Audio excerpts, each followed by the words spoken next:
Well, well, well. The Dallas Cowboys are off to in my opinion, a great start.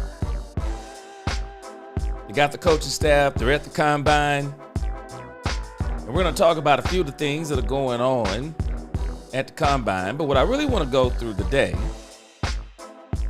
is I want to talk about one Brian Schottenheimer. Because Brian Schottenheimer just seems to be doing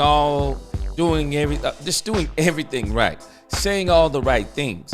I mean, it would be a colossal letdown if Brian Schottenheimer does not come right out the gate winning with the Dallas Cowboys. I'm telling us. We're going to go back today, and the thing we're going to do is we're going to go back and look at the Brian Schottenheimer interview. It's a combine interview.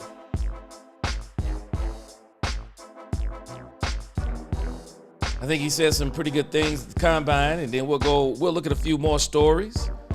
It won't be too long tonight. I won't go on one of my marathons. I won't go on one of my marathons tonight. Sometimes I go 4 and 5 hours, but I will not be doing that tonight. But I want to talk about this. I want to go to the Brian Schottenheimer press conference.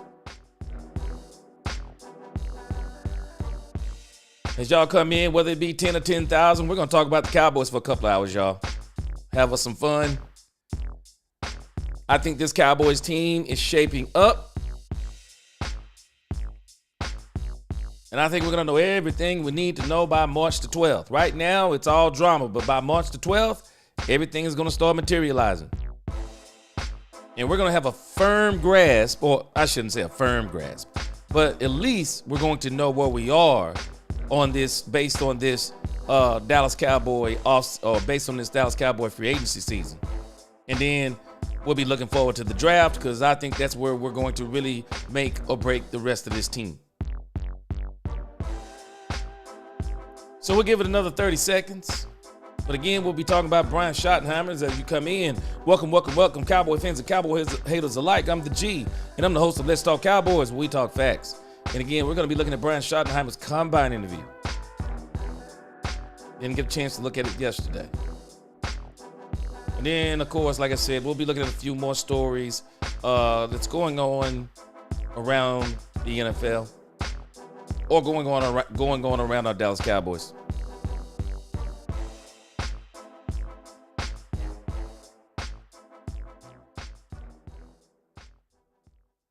Get right or get left. What's going on with you?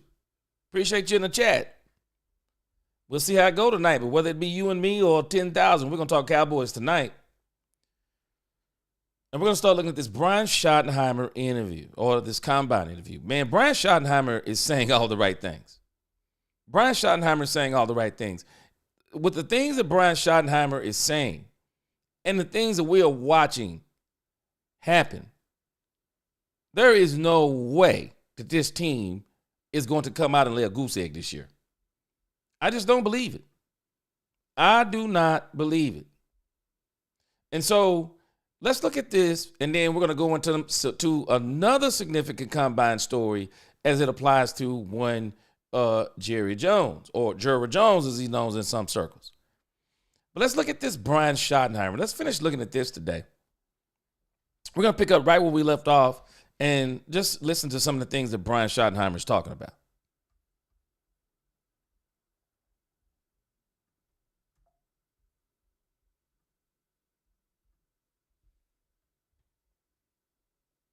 How I want to do it with, a special culture about winning, about doing it with the right type of people.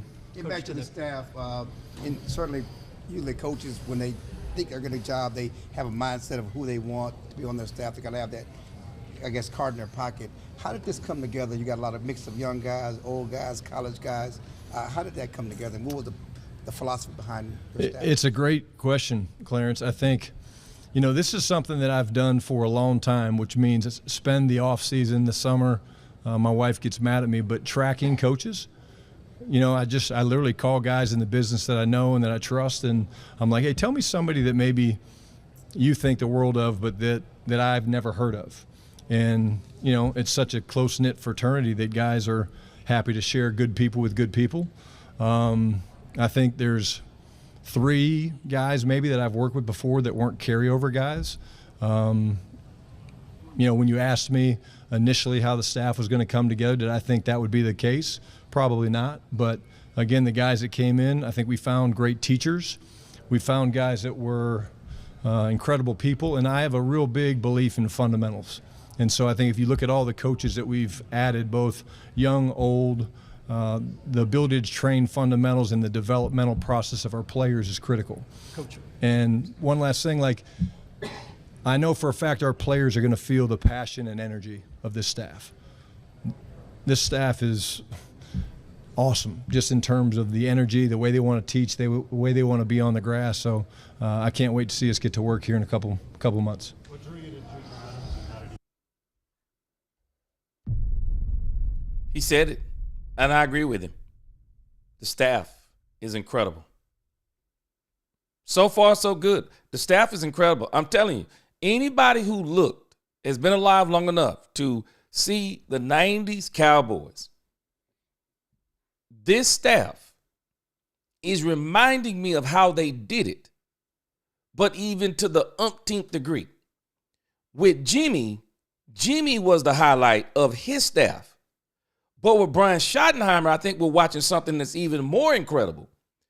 Brian Schottenheimer, his staff is actually what you're looking at going, wow, because everything we've heard from this man's staff is incredible. And when you think about the stuff that he says, this guy's just saying, you can tell, he doesn't just say this stuff in front of the camera. He's saying stuff that he says behind the camera, in front of the camera. And this is why guys are vouching for this guy, man. Let me tell you, I'm telling you, I said it the other day, and I believe it to be even more so now. This guy has been making plans to be a head coach for years. He knew the day was coming. He just didn't know when. He didn't know how, but he knew the day was coming. And you can tell the way he's come into it. I bet you it is a sigh of relief for Jerry and Steven in a sense, because they're not having to do everything with him. He knew exactly what he wanted. He's got a plan laid out. And they're just kind of like, okay, let's see what the plan. Let's go with the plan. Brian Schottenheimer has a plan. I'm telling you, y'all, and it is working so far. It's working so far. Let me get some more greetings in. Mr. J, what's going on? Andre Mosley, what's going on? Todd Church, Michael Lowry. Or was it? Let me see. Hold on. My eyes are bad. Michael Towery, what's going on? Michael Wright, what's going on? Hold on a second. Michael Wright, he says, shut up, Tyler Rose. Philly Eagles dreaming if they think somebody wants the low draft picks for Myles Garrett. Myles tired of playing the cold anyway. Yes, sir, he is. He is. I think it's, you know what, Michael? I think it's this. I know some of it is the cold, because I'm telling you, I've heard that the cold around them areas is different than what we be complaining about down here in Texas. But let me tell you, I think the thing that rubbed Myles Garrett the wrong way, I think it was the Deshaun Watson debacle. The Deshaun Watson thing has been a disaster. They gave this man guaranteed money. Deshaun Watson giving him guaranteed money. I think everybody saw that as a guaranteed championship. And the only thing we've seen the last few years of that contract is backup after backup after backup. I mean, we can argue that every backup that has came into Cleveland has played better than Deshaun Watson. Myles Garrett, I'm tired of this. I got to get out. He's tired of it. I'm telling you, he's tired of it. He is. He's tired of not just the cold. He's tired of just the Cleveland thing in general. Because the crazy thing is this. Cleveland is one of those teams I wouldn't go to. We've seen them have some great I'm not saying great, but they've drafted some good quarterbacks. They just don't normally pan out. They just typically don't pan out. I mean, past the Testaverdes and the Kozars, they struggle getting quarterbacks. I wouldn't go there. Ron, what's going on with you? The Cowboys had 30 years with no results. We're going to talk about that tonight. Oh, wait, you just said something here. Remember what you said. Will Jerry move out of the way and let him do his job? I think he's already answered the question. What have we heard from Jerry? Yes, Mr. J, he on the roll. And you know what? Jerry has stepped out the way. Jerry has stepped out of the way. We'll talk about that after the Schotty interview. But Jerry has stepped out of the way. I mean, nobody's hearing nothing from Jerry. Jerry has basically went zero dog. Jerry done went 0 dog 30 on everybody almost. And I love it. I love it. Silence is deafening. Don't tell me you're serious. Show me you're serious. Brian Schottenheimer has been showing us he's serious. They're asking him to talk, but for the most part, he's been showing us he's serious. The guys around Schotty are doing most of the talking. People are doing the talking about Schotty, but you can tell just by looking at this man's face and everything they've been doing. This man got his nose, he's got his ear to the ground, and he's doing his homework on everything. I mean, you think this guy is an experienced coach. But there is no doubt to me about Brian Schottenheimer. None. And I said it from the beginning. I wanted to wait and see what he was going to do before I started doubting him. And I love everything he's doing. Let's hear some more. Again, another guy I've been tracking for a while. You can't not see the guys he's developed, going back to Cooper Kupp and Puka Nacua. Again, it takes time. It takes a lot of time to do research into these guys. And he's a guy that's come highly recommended, I would say, for the last couple years. And then when you get in the room with a guy, you see his infectious personality and his ability to teach the particulars of, releases, top of the routes. What I love about Junior, he's able to take a very complicated position and make it simple for the players, which allows those guys to do what? Play fast. And he's going to do a great job, and I'm excited for him. But I know he's really excited about the opportunity to break into the league. Brian, been affiliated with run-heavy offenses. Love what he said about that. Gregory Davis, what's going on with you? Good to see you. Gandalf's pipe, what's going on? Supreme 911, what's going on? Gregory, let me read what you said here. Gregory said, boy, I love what you just said, man. The Cowboys have a plan. Look how they're moving. Listen to what they are not saying instead of what they are saying. Silence is deafening. It is. Silence is deafening. We're not hearing all the same old hoopla and blah, blah, blah. Nope. They're going about their business, y'all. They're going about their business like a championship team. They're going about their business like a championship team. This is what championship teams do. You put together a great staff, GM, owner, coach, players, all getting on the same page. Coaching staff at the combine this year. Scouting players. They're all going to bring their notes. I guarantee you they're going to all bring their notes together collectively. They're going to give these things to Will McClay. We'll listen to an interview from Will McClay. I think there's something that Will McClay talked about with Brian Schottenheimer. And they're going to come together and they're going to put together a staff. I mean, they're going to put together a team. You know what? And the way I feel right now, the Cowboys are going to overpay for Oso Digizua. But at this point, it is what it is. It's not like Oso Digizua is a bad player. I just think they're overpaying for him. But okay, they're going to pay for him, then he's on the team. So we got that part solidified. We got the middle solidified. Now we got to I think we have to upgrade it. And we got to see if Mozzie's going to help us upgrade it.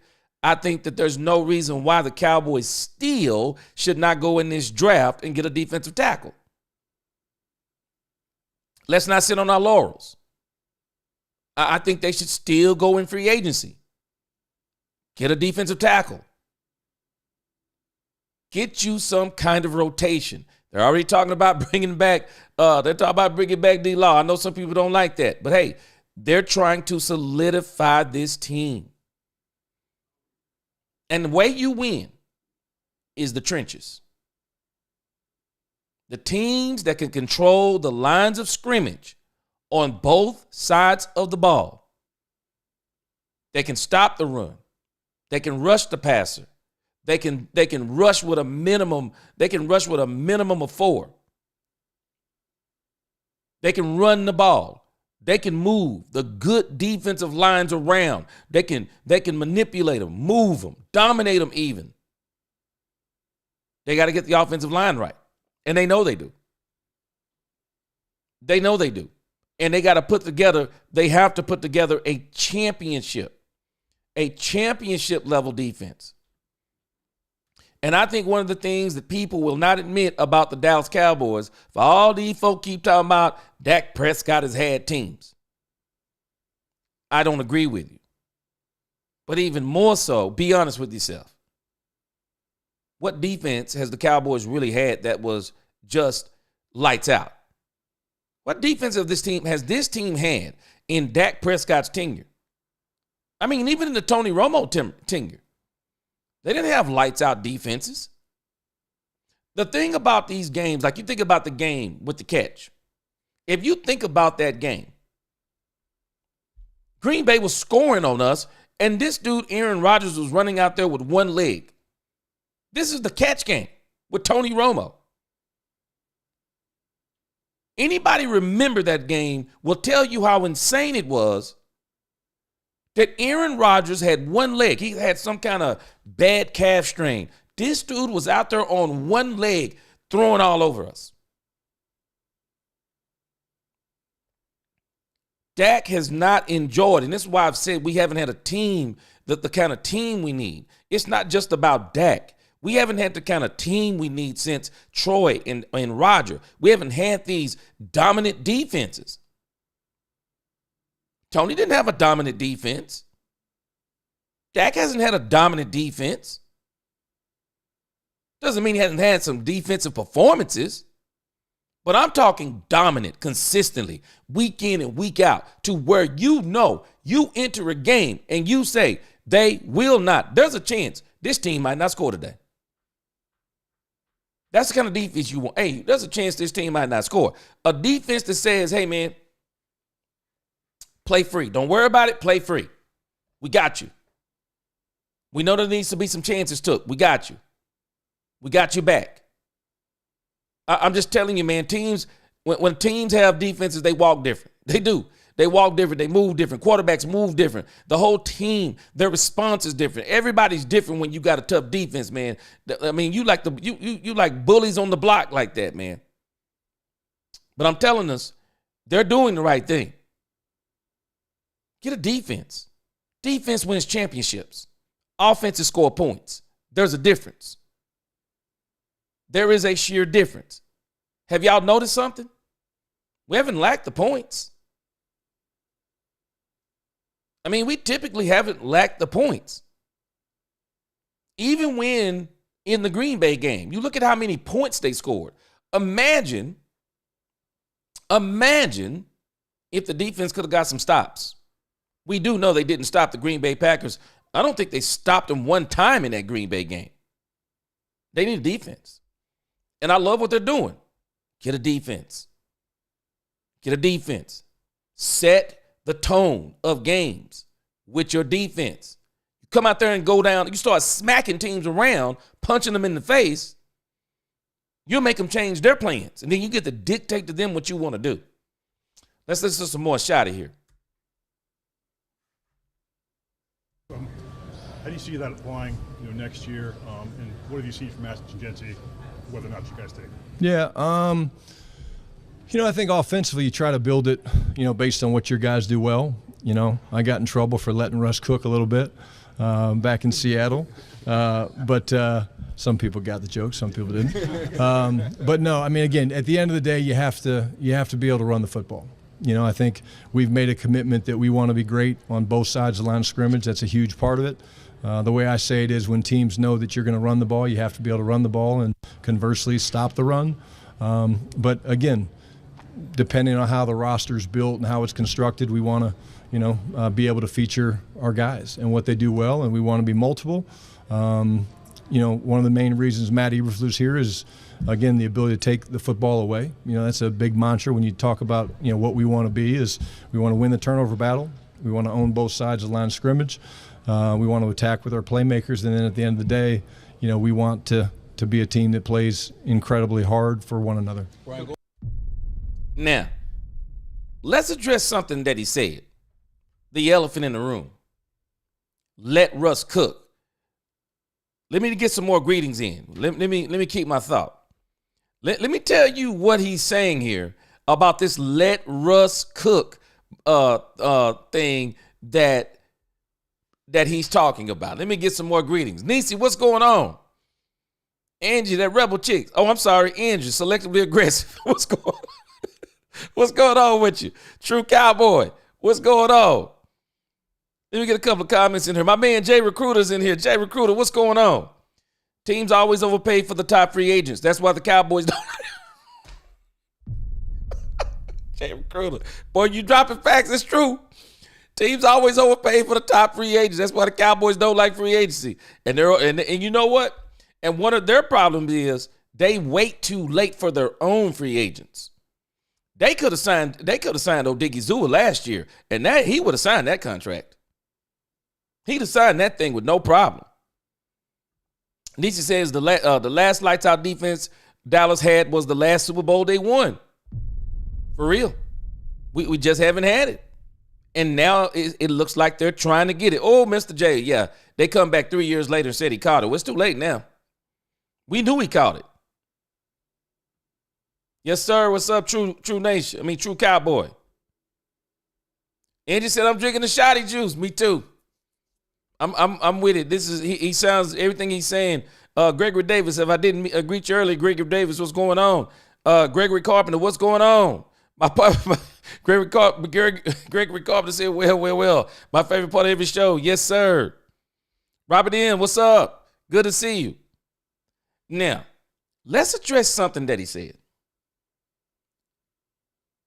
This man just told us something about the let Russ cook, because he's telling us it wasn't me who wasn't letting Russ cook. It wasn't me. It was Pete Carroll. Did y'all catch that? Man, let me tell y'all something. If y'all don't think we ought to be excited about this Dallas Cowboys team, especially offensively, don't be fooled. Don't think that they're not going to throw the ball. Don't think that for a moment. Don't think that they're just going to say we're going to run the ball 50 times and Dak's going to throw it 10 times. Don't you think that for a moment. Brian Schottenheimer, watch what he does. His run game is exactly the way I say you do a run game. The run game, contrary to what people think, the run game is not to dominate the game with a run game. The purpose of the run game is to dominate the game. It's to punish the defensive line that's going up against you. It's to punish and pummel, and eventually they'll crack. You keep running at them, but there's also another purpose. It sets up all of your passing game. It sets up everything you do. That's why you have to keep doing it. The failure of so many teams, they won't stick to it because a team will stop them from running in the first quarter. They change their plan. You don't let a team dictate to you. You get a defense that's good enough to say, no, we dictate what we do. You don't dictate to us what we do. We're running the ball today, no matter if you try to stop us or not. We're running the ball. That's what you have to tell people, because the moment you say we're no longer going to run the ball and we're going to drop our quarterback, back 40 times, you're done. The game is over.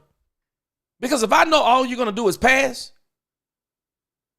give me some pins, because I'm about to pin these ears back. I'm about to become aerodynamic. Everything that flaps on me, give me the tightest shirt I can wear, because, boy, we coming straight for the quarterback. We got you down 20. We got you down 17-0, and you said you're not going to run the ball no more. Oh, no, we got you. Oh, no, we got you. There ain't a play fake you can do Once you uncommit to the run, there's not a play fake you can do. Not one. I'm coming straight for the quarterback. You stay committed to the run. You stay committed, stay committed, stay committed. You keep them honest, even if it's not working. The point is not to run for 200 and 300 yards. If you get that, that's great. No, you're trying to dominate the game. As Mr. J said, you're trying to set the tone. And what you're telling a team is, I will not be punked. You're not going to punk me. Oh, okay, you stopping us in the first quarter. Oh, we're going to keep on running. We're going to keep running until you wear yourself down stopping us. Y'all remember Muhammad Ali when he fought George Foreman?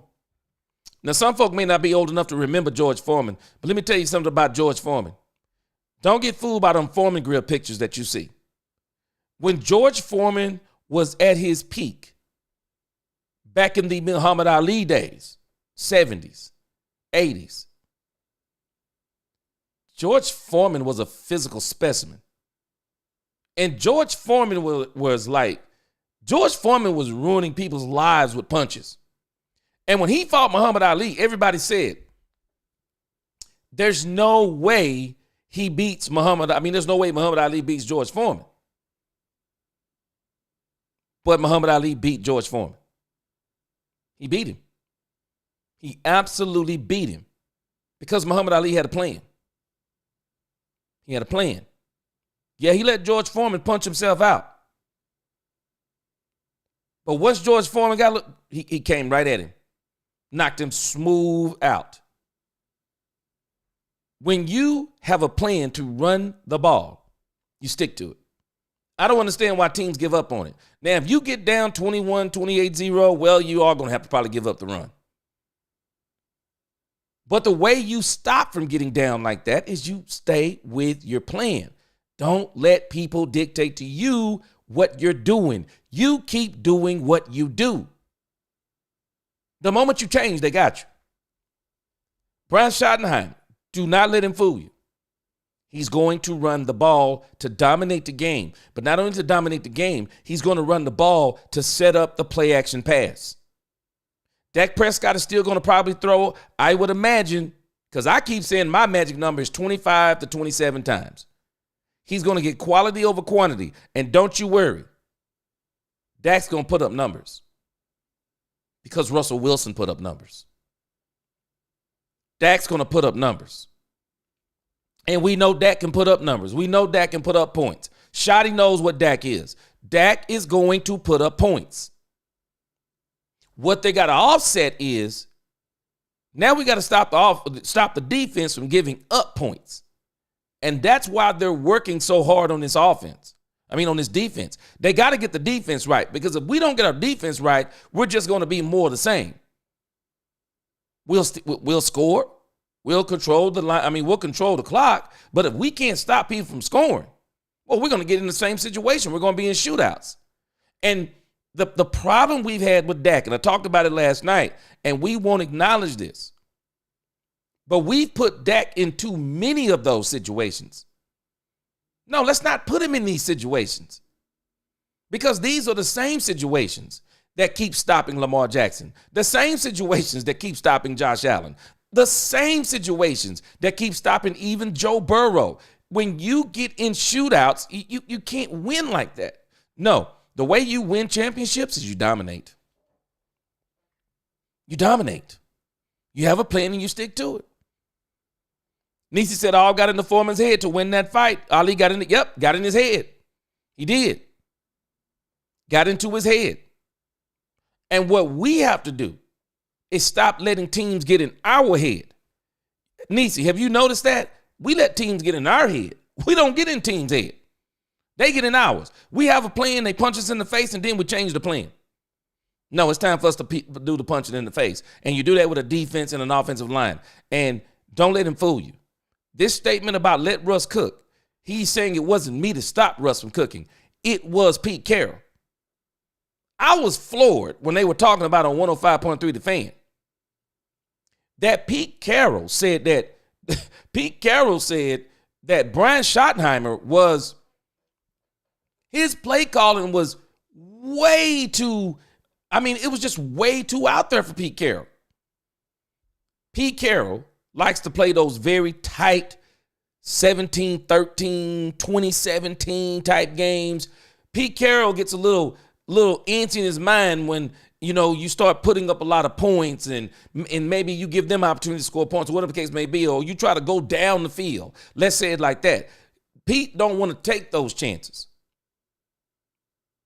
Well, Shotty was taking those chances and they were saying, what are you doing? Let Russ cook. He said, that wasn't me. He just told us that wasn't me stopping Russ from cooking. That was Pete Carroll. Gregory, appreciate that super chat.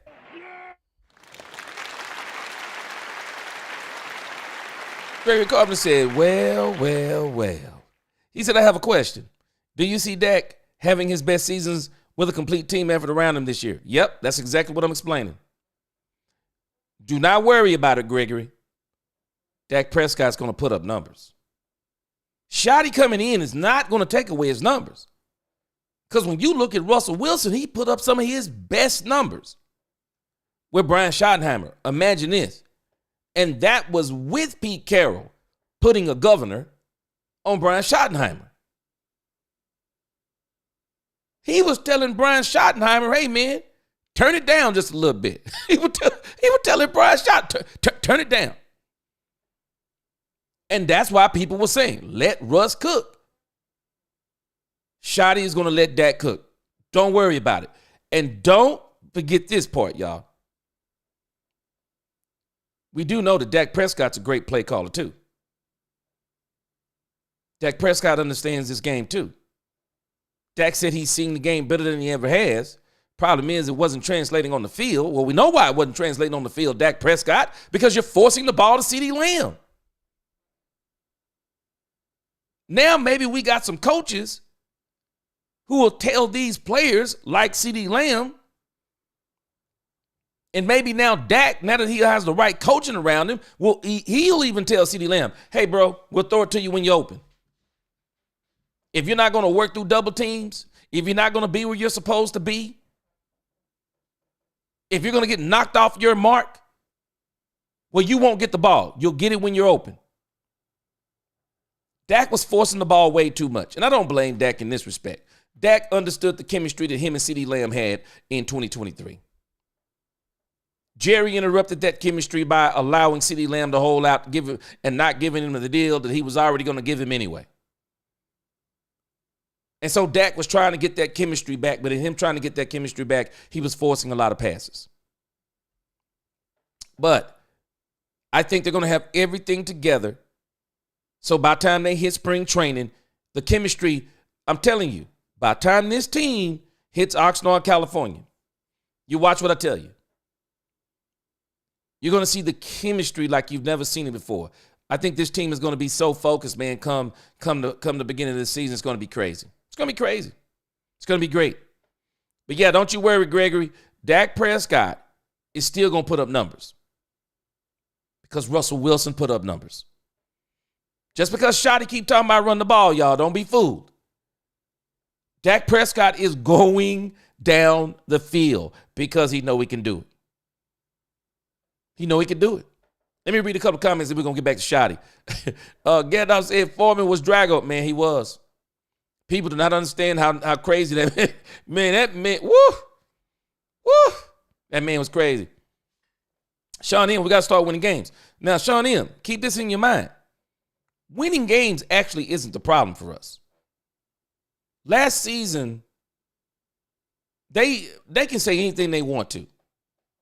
They were willing to take a chance on losing. That's why they let go of 9 to 11 free agents from 2023, everybody on a one-year deal, going with the young guys. I think they thought they could maybe go 10-7 with those guys, maybe 11-6, but they were really not tripping because they already knew they could still win. Winning isn't our problem. Winning in the playoffs is the hurdle we got to get over. Yeah, winning isn't our problem. It's winning in the playoffs. We got to win in the playoffs. We got to.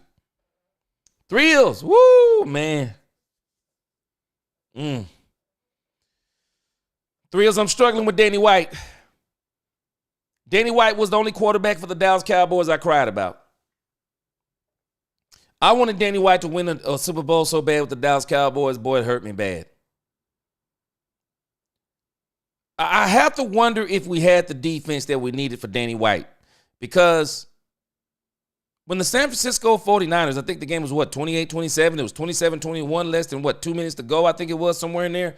And I thought for sure Joe Montana was throwing that ball away in the back of the end zone. The Cowboys pass rush was crushing on him. And he throws up a ball and everybody thought it was going out of bounds. And that doggone super tall Dwight Clark jumped up at the back of the end zone, caught that ball and spiked it so quick, boy, I cried. Boy, that was the first and last time I cried like that. Woo! I wonder if we did have a defense because in the short tenure of Danny White starting, Danny White never won. He never won the Super Bowl. So I wonder. Purple Soul, what's going on? Good to see you. Purple Soul, if you can get into a team hand, that's a reflection on the coaching and culture. Yes, I'm with you. And I think this coaching staff is already sending a message to all of these teams around the league. They are. They're already sending a message. Nietzsche said McCarthy always looked defeated on facts. He looked defeated on the sideline when the team was down by a score. Nietzsche, he looked defeated even when they went up against his old team, Green Bay. He looked defeated a lot of times to me. Oh, here it is again. Purple Soul said each time we met the 49ers in the playoffs, you could tell it was a loss before. You right, Purple Soul. Our demeanor was not right every time we went up against the 49ers. You just knew it was like we were waiting on the dam to break. It's like we were waiting on the dam to break. I agree with you, too. Says it was a loss before the game started, before our guys looked intimidated before running on the field. I agree with you. I do. Remember his father with the Chargers and the LTA running back. Hey, his father was great with running the ball. But Gregory, boy, he lost a lot of heartbreaking games. Purple Soul, I used to wonder if our guys looked like that because they knew to lose the game or not. It was so obvious. And Purple Soul, think about this. I mentioned this last night. Imagine you're Dak Prescott. And you know that in the biggest games, this is what Dak Prescott knew. It's me or bust. Some people have never been in that situation and understand what that feels like. But to go into a game literally knowing it's me or bust. I got news for y'all. The Last Dance is one of my favorite documentaries I've ever seen in my life. And Michael Jordan said something about Scottie Pippen to me that's incredible. He said there would be no Michael Jordan without Scottie Pippen. Before Scottie Pippen, Michael Jordan was already a monster. But with Scottie Pippen, and when you gave him Paxson, and when you started putting guys like Rodman with him, and when you gave him Phil Jackson, he became something otherworldly once he got players around him. Why? Because once he started getting players, Michael Jordan knew it's not me or bust anymore. No. Now it's not me or bust. Now I have some guys around me that can help me do what I do best. And now I'm going to dominate. Jordan dominated once he got players. He dominated. Folk don't even give Michael Jordan a lot of credit. Man, he dominated. And when Michael Jordan would draw 2 or 3, well, he could dish it off. He could dish it off to a Scotty. He could dish it off to other players because they allowed him to be dominant. We got a great quarterback. We don't even understand it. We have a great quarterback, but we won't let him be dominant because we won't put the players around him. Great players are dominant when you put players around them, a culture in place. That's when they become dominant. You know why? Because now I don't have to do everything. Now I just need to do my thing. Imagine Dak Prescott going into games with these doggone Dallas Cowboys, knowing in his mind, man, I can't make a mistake. The Green Bay game. After the first turnover, we were already, it seemed like, just in disarray. After Dak's first turnover, the team crumbled. That's coaching. That's coaching. That's culture. That's a team that was so dependent upon one man, and he knows how dependent they are on him. Man, I don't care what anyone says. It's hard to win like that. Go look at the greats. Go look at the guys like Larry Bird. Larry Bird was an absolute dominant player. Larry Bird was crazy with it. You know when he got dominant? You know how he became dominant? Go look at the players around him. Go look at the McHales. Go look at the Parishes. Go look at the players that he had around him.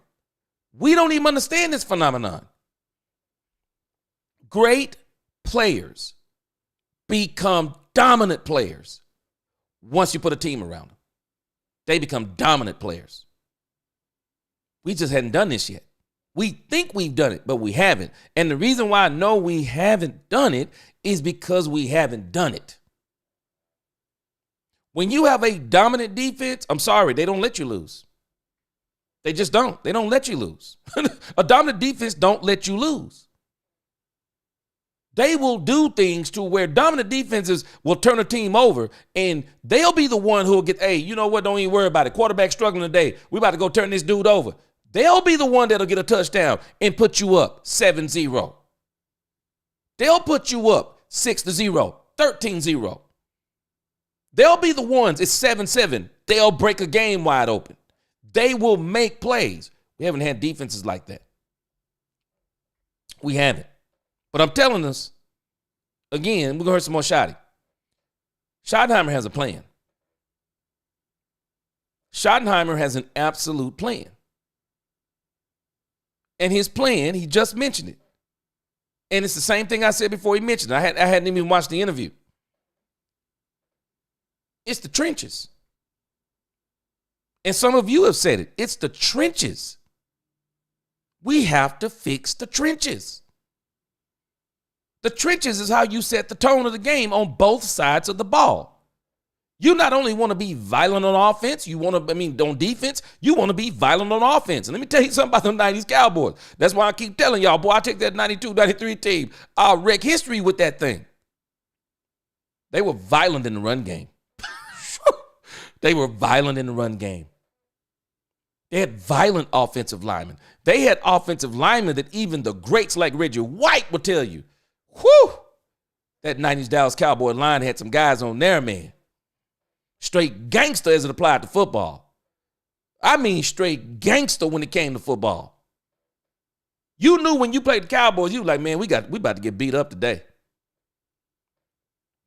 These dudes about to punch us in the face. They about to punch us in the ribs, stomp on our feet. Boy, I bet you the offensive line, the defensive lines that went up against the Cowboys offensive lines in the 90s, man, I bet you them boys had to, I bet you they had to have about 6 or 7 ice tubs. You knew you was in a prize fight with them Cowboys, and this is what they're talking about getting back to. Going back to the On Genty, yeah, again, just early in the process. Seeing a lot of his highlights late at night from the West Coast. Going back to the balance on your coaching. Hold on a sec. Do not be disappointed. I'm just telling you now. Do not be surprised if the Cowboys don't get Genty, even if he's there. Do not be surprised. I don't even call myself a football. I mean, I know I'm not on the level of these guys. But any of us who's actually been looking at tape, I know there are some people who are Genty drunk. They're like, if Genty is there, get him. I'm not in that crowd. There are too many circumstances for me. I want to see what is the ripple effect in the first round. Because somebody, you can tell by the way people are talking, somebody's going to shock us in that first round. Somebody's going to do something that nobody thought they were going to do. And I'm talking in that top 10. Somebody in that top 10 is going to do something we didn't think they were going to do. And when they do something different, they're going to cause a ripple effect. The Cowboys may be faced with some serious issues. And I mean, they're good issues to have. But you think about, what if the top defensive lineman in the draft is available at 12? The top offensive lineman is available at 12. I mean, some of these top players who man, we might not get a chance to get a guy like this again. Whatever happens, I think the first round, we just don't know what's going to be there. But do not be shocked if the Cowboys don't get Jeanty, even if he is there. Because I will say there is something to be said about the fact the Cowboys could trade back. I know people don't want to do it, but the Cowboys could easily trade back in this draft and still be safe. Still be safe, y'all. If they want to move back to 17 or 18 and get an extra second round, third rounder, or hey, give us your fourth rounder. We want to get back in the fourth round. Emeka Egbuka is there. Running back, I'm not worried. Travion Henderson will probably be there. I got a strange feeling that Travion Henderson could actually be there in the second round. I think the first back taken is going to be Ashton Jeanty. I think the second back taken will be Omarion Hampton. And the third, if I'm the Cowboys, it don't even get to that. Because if I trade back, get Emeka Egbuka, well, I'm just gonna go ahead and get me a pair of shoes. I'm gonna get me a matching pair. I'm gonna get both of them my Ohio State boys. I'll take Emeka Egbuka and I'll take Travion Henderson, and I'll be ready to go. Because I'm telling y'all, Travion Henderson is a home run hitter. I've watched the tape on Omarion Hampton, and I like him. I'm not going to be mad if we get him. He's a big back, bruising back, has some speed. I mean, but when I look at, and we've looked at the tape on him already, got copyright struck like crazy on that video. We saw Travion Henderson. Man, that's a different gear. That's a different gear. That's Saquon Barkley gear. And the reason why I keep mentioning Travion Henderson is because we can get the speed of Ashton Jeanty going back in the draft and picking up an extra draft pick. So if I can get that same speed, because none of this matters if you don't get your line together. So if I know I'm going to get my line together, then I'll take a Travion Henderson, because I just don't think the drop-off is like people think. I just don't think the drop-off from Jeanty to Henderson is like people think it is. Henderson got top-end speed. And Henderson, I know I will be able, just like Jeanty, I'm sure. But with Henderson, I know the top-end speed, get him in space. He can do so many things. Hey, man, I can live with Travion Henderson. Do not be surprised if they don't get Ashton Jeanty. And a lot of people have been saying, well, they didn't interview Ashton Jeanty. Don't even worry about that. They'll be able to interview him later on. And I think the Cowboys have to be very careful about how they proceed with the Ashton Jeanty thing, because y'all already know how people do this. The moment someone says the Cowboys are interested in a player, what happens? Draft value goes up, money value goes up. So I think everybody kind of knows the Cowboys want Ashton Jeanty. So for me, they hadn't interviewed him, no big deal. But I'm telling y'all, don't be surprised they don't pick him up. Staff, obviously, this is your first NFL combine as a head coach, and you have some, first-time NFL coaches like Connor Riley, but you have those who are experienced as well, Matt Eberflus and some of his staff. What's the process been as far as the acclimation of all of that at this NFL combine? Well, it's been long days, honestly. We really brought the whole staff up here. We've been doing a lot of football in the morning. Guys get pulled away to do interviews and things like that. But what's been really cool is watching the experienced coaches lean into the younger coaches And we've actually, even in some of the interviews, we've had some of the quality control guys do some of the interviews. And why would you do that? Well, you do it to develop your younger guys. And so to watch a J.J. Clark, to watch a Ramon Chin-Young go through the interview process and taking these guys through the process is great for us as coaches to evaluate them, but also for Will and Mitch and Chris Vaughn to see those guys in that role. Because at some point when we win games and guys begin to move on, those are the guys that we're going to be, promoting from within. Coach, earlier in the week. Man, let me tell y'all something. Schottenheimer has a plan. I'm going to keep saying it. Schottenheimer is telling people, I'm not going to be 1 year and done. I'm not going to be 2 years and done.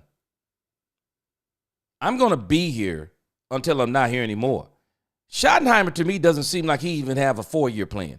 Schottenheimer seems to me like he's saying, I'm going to be here for a while, guys. I'm going to be here for a while. He's saying that it's like we're going to win. And not only are we going to win, but the guys that I'm going to have on this staff, when we win and guys go on, we're going to promote. Because he just said when we win. Well, what type of winning typically gets your coaches taken away? Super Bowls,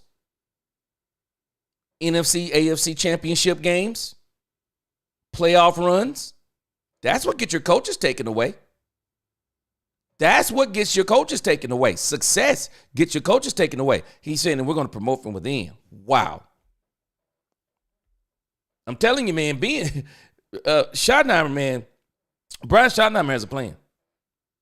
And he's working this thing to fruition. He's not only talking about player development. I like the fact he's talking about coach development. Nisi, we're going to come back to this comment right here because this is one of the places that I kind of want to go. But Nisi said, I think the attorney told him stay out the media.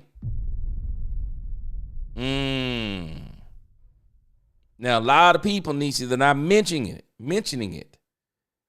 But his sexual assault case, whatever this is, has been pushed back to August.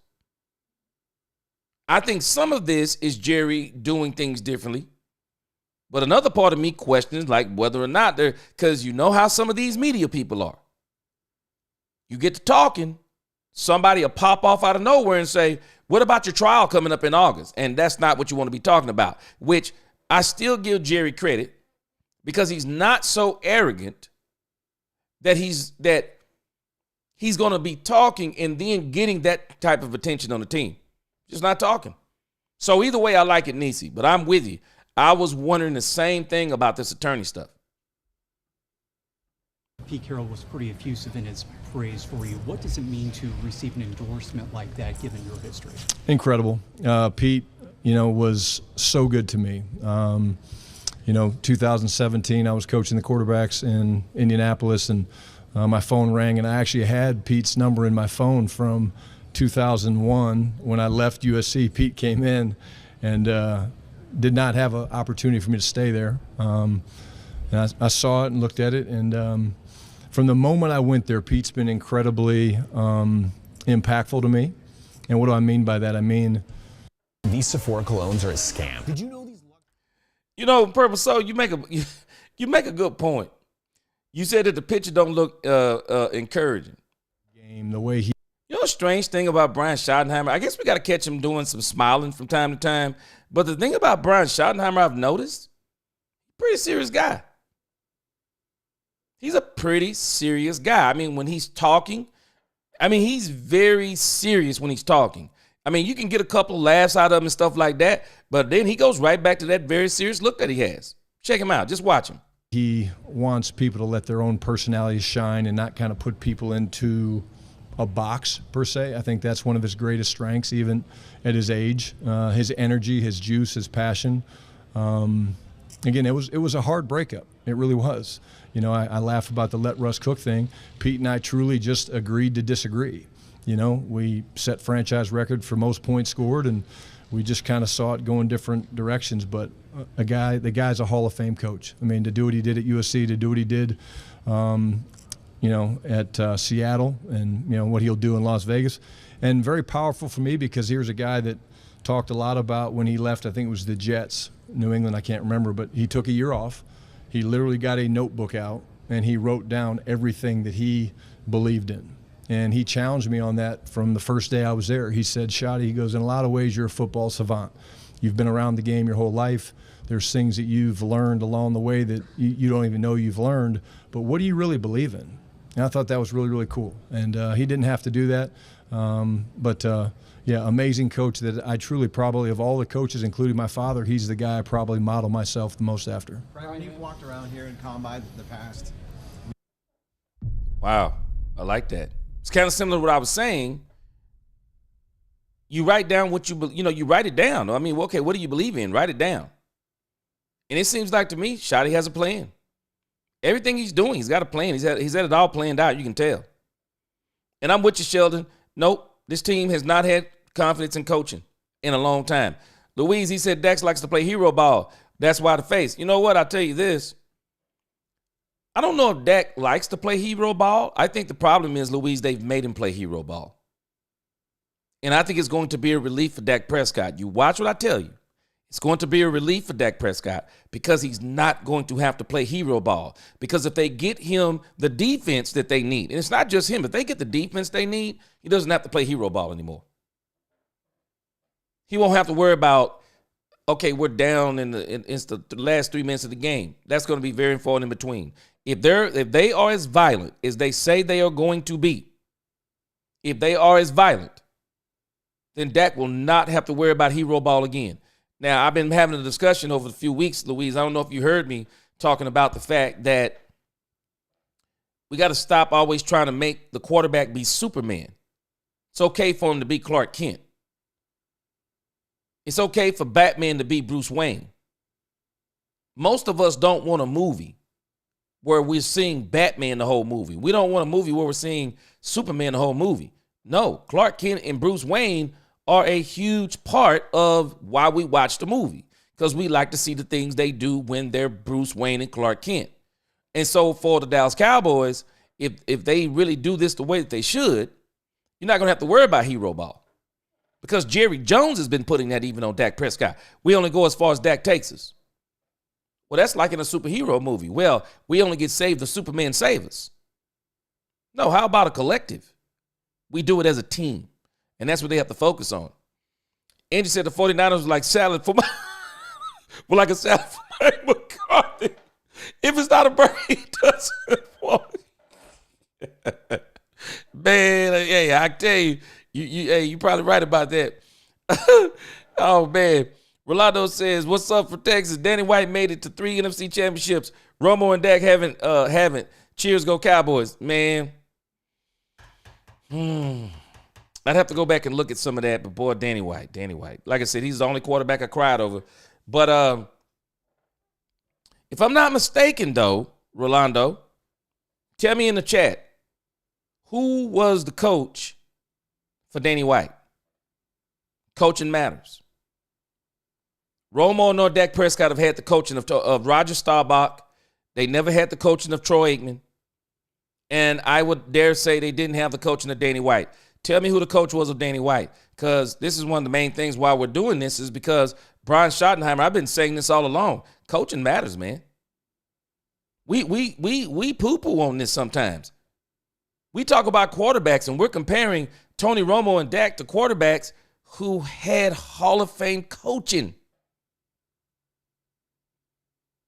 And Romo had Parcells, but I just don't think Parcells was the same Parcells by the time we got him.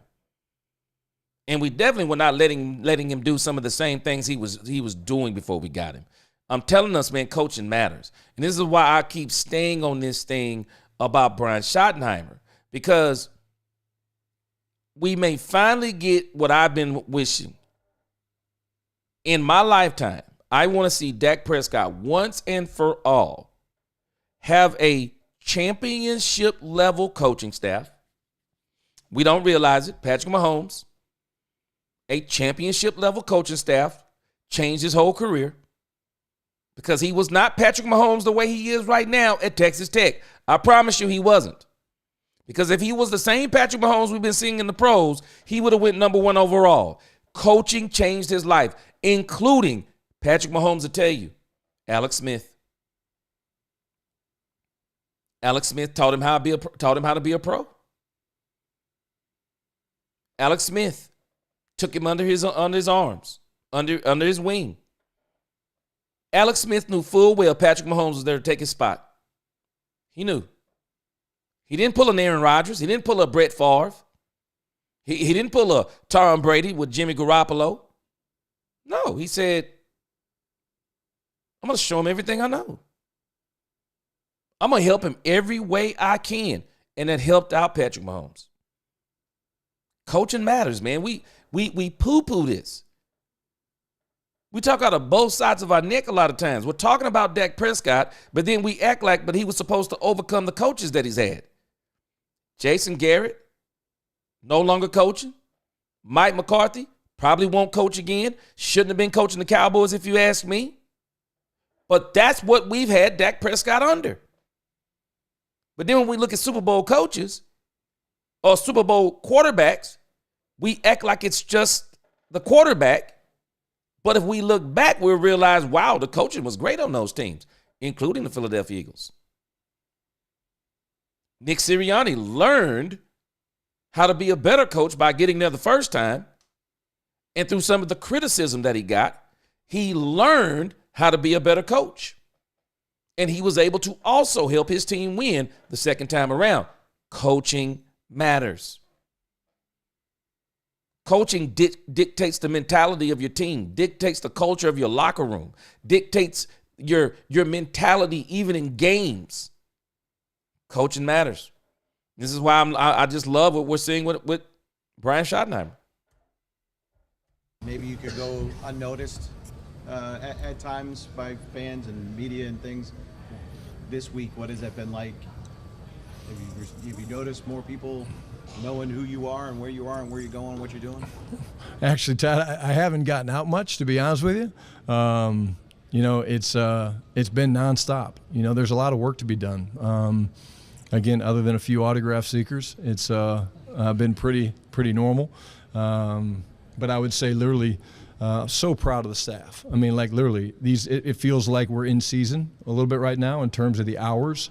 We're putting in an offensive system, right? Making some adjustments with Clayton and the new guys coming on. Flus has, again, been incredible in terms of what he's trying to do with the new pieces and the new coaches, Aaron Whitecott and guys like that. So I haven't had a whole lot of time. And then, again, this is the time of year where coaches kind of get caught up, if you will, on the whole player acquisition part of it. You're kind of, okay, all right, these are the free agents. Okay, the draft, like we just talked about Genti. Like, I know who he is, but again, have I studied him? No.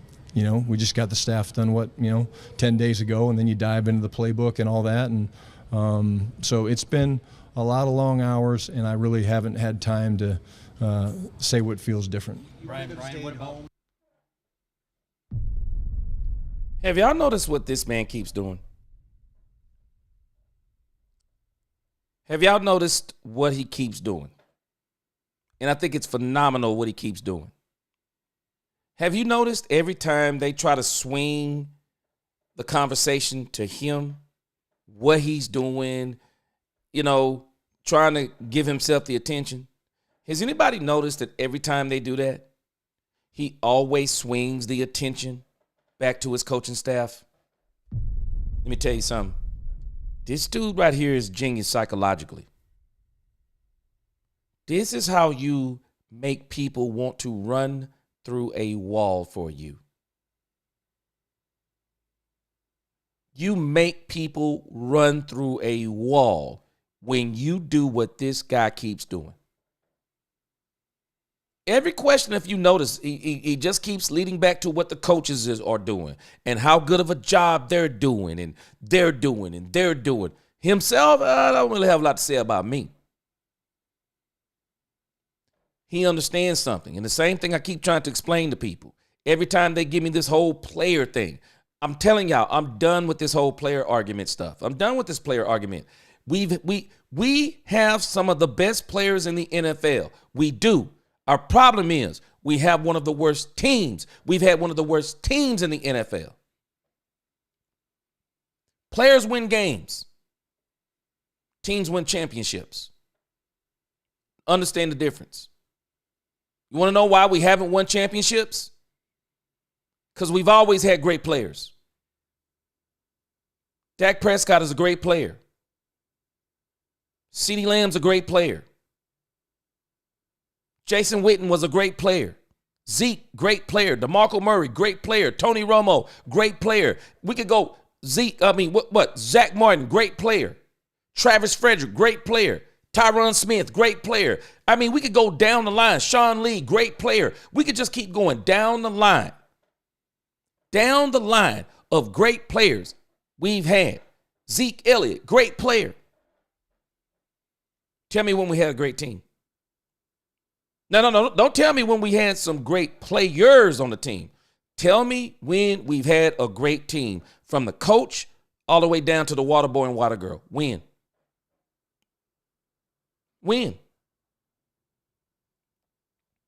If we had a running game, we didn't have the defense. And I can't even say we've had the defense. We have not had a lights out defense. I'm not even going there. We just haven't had a lights out defense. But we're always missing something. Oh, don't worry. We're the world's best at going to Pro Bowls.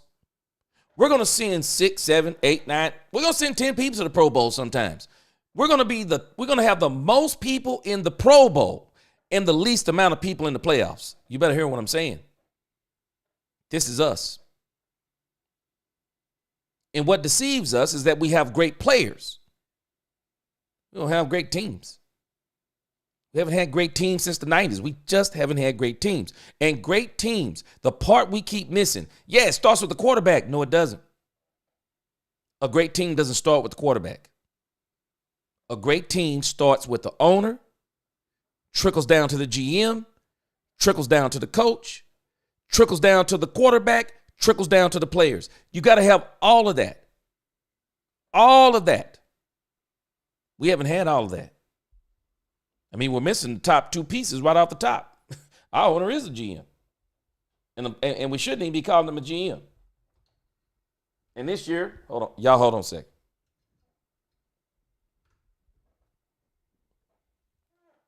And this may be one of the first years that we may finally be able to say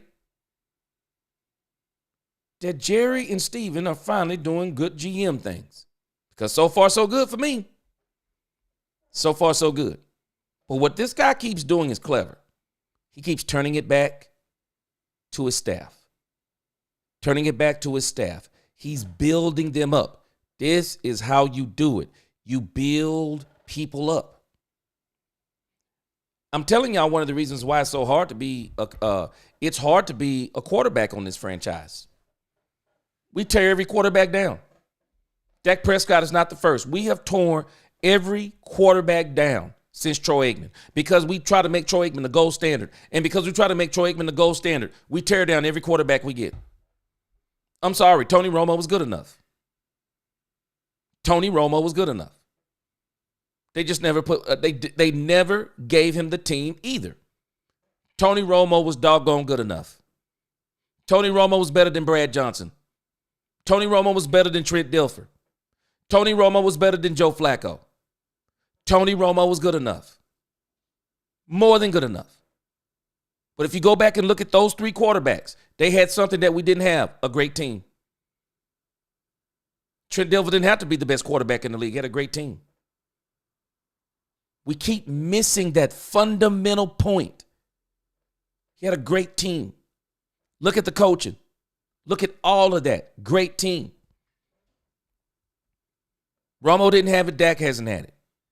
And I'm praying that in my lifetime, we're finally going to get it. And one of the reasons why I want us to get it so bad with Dak Prescott, there are very few quarterbacks that you really get to say this about. There are very few quarterbacks that when you have them, you say, this dude is not just a great quarterback. He just seems to be a great human being. He just seems to be like a really good person. And when you get people like that, that's why for me, Danny White was one of those guys I really wanted to win. Because Danny White just seemed to be a very great person. He waited all that time behind Roger Staubach, patiently as the punter, gets his opportunity, and never could get over the hump. It was heartbreaking. It really was heartbreaking. And there are just quarterbacks that we all have known, whether on this team or other teams. There are just quarterbacks you go, man, I want this guy to get a Super Bowl. Why? He's a great guy. He's not only a great player, but he's a great guy. Dak Prescott comes off as one of those people. You just want to see him win. And had the staff at home and done a lot of that stuff. Why was it important to bring them here? I think we learned a couple years ago with Mike when I took over as the coordinator that when you stay back and some guys go, things get lost. And so it's just better to move the whole shop. And again, kudos to Jerry and Steven and being willing to do it. And it's certainly expensive to do it, but you bring everybody up here, and we all got in here on Sunday, and Monday morning was no different than working out of the Star. And we just worked most of the day on football, and we got pulled away to formals. And otherwise, what happens is a guy gets caught on a flight and he's flying and he misses something, and just the attention to detail is not the same. I think we learned that a couple years ago with what we tried to do with Mike. Ryan. Stop the press. How discombobulated do you think that team was? So you're telling me the entire staff is not coming to the combine? Why wouldn't they come to the combine? If we're going to build a team, then we're going to build a team. So everybody's not coming to the combine. So you basically got to tell people, I'm telling y'all, the experience that they're having right now, y'all, we ought to feel so. I could be totally wrong, but this to me is starting to feel like how some of us started feeling when they hired Jimmy. Now, don't get me wrong. I'm not quite how we were. I'm not quite there. I mean, because, man, we knew when they brought in Jimmy. And, let me not say that in hindsight. I don't think a lot of people thought the Cowboys were going to win when we brought in Jimmy. I mean, Jimmy and Jerry were very arrogant in some of the things they were saying, and we're going to win. I mean, we were hoping, they're going to win. A lot of us had a bad taste in our mouth because of the way they ran out Tom Landry. Jerry should have sent Tom Landry off a lot better than he did. They were determined to win. And they came in flipping and changing things, and the Herschel Walker trade set it off. But I'll say this. I'm starting to get a feeling like we're watching something similar to what happened in the 90s. Like we're watching the beginning of the Cowboys finally getting over the hump. This feels totally different this year. It just feels totally different. Straight up from the hiring of Brian Schottenheimer now to the combine, it feels different. And I'm telling y'all, free agency, we're going to have a lot to talk about in a couple of weeks. I guarantee you a lot of us are going to be overjoyed what they're going to do in free agency. Rebel is going to be able to take selectively aggressive off her name because we're going to do something that I guarantee you we're all going to go, okay, I see what they're doing. This looks good. I guarantee you they're going to do some things in this free agency that makes us go, they're doing it different. The draft, I believe, is going to shock us. And I believe we're going to have a draft that's going to make everybody go, uh-oh. And everybody who's not on the bandwagon now, they'll be on the bandwagon then. And this is going to keep on building. This momentum is going to keep on building. And I'm laughing at folks talking about, man, the Cowboys going to be sub 500. What? No way. No way. No way this team is sub 500 next year. No way. No way. It's not possible. I've seen the schedule. It's not possible that this team is going to go 7-10, 8-9. There's no way. There's no way. Y'all going to find out when we put this team together and this coaching staff and this team gel, you watch what I tell you. We're going to win some games that people thought when they first looked at that schedule and said, they're not going to win those. We're going to dominate those games. You watch what I tell you. This team's going to have a different swagger. It is. Angie, appreciate that $4.99 super chat.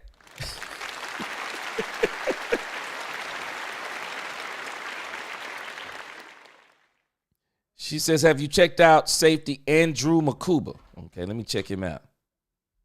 Andrew Makuba.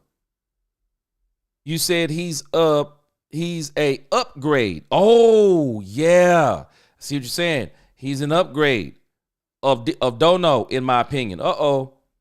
Hey, Angie, remember, you heard it from me first. I could be totally wrong. You heard it from me first, Angie. I'm going to tell you the safety I believe the Cowboys are going to get. I think they're going to get Shiloh Sanders. I believe the Cowboys are going to get Shiloh Sanders. And I'm going to tell y'all something about Shiloh Sanders. It's weird to me that Shador, of course, he's the quarterback. That's why he gets so much attention. A lot of folk don't understand something about Shiloh. He's the one that got the Deion speed. Now, he ain't got the Deion 4.2, in the dress shoes, all that speed. But Shiloh, I'm telling y'all, Shiloh got speed. Shiloh got speed. He don't mind hitting. And on this next level, he going to gain a few more pounds. I'm telling y'all, Shiloh Sanders, I believe he'll be the safety that the Cowboys are going to get. And not only will he be the safety the Cowboys are going to get, let me tell you something about Shiloh Sanders.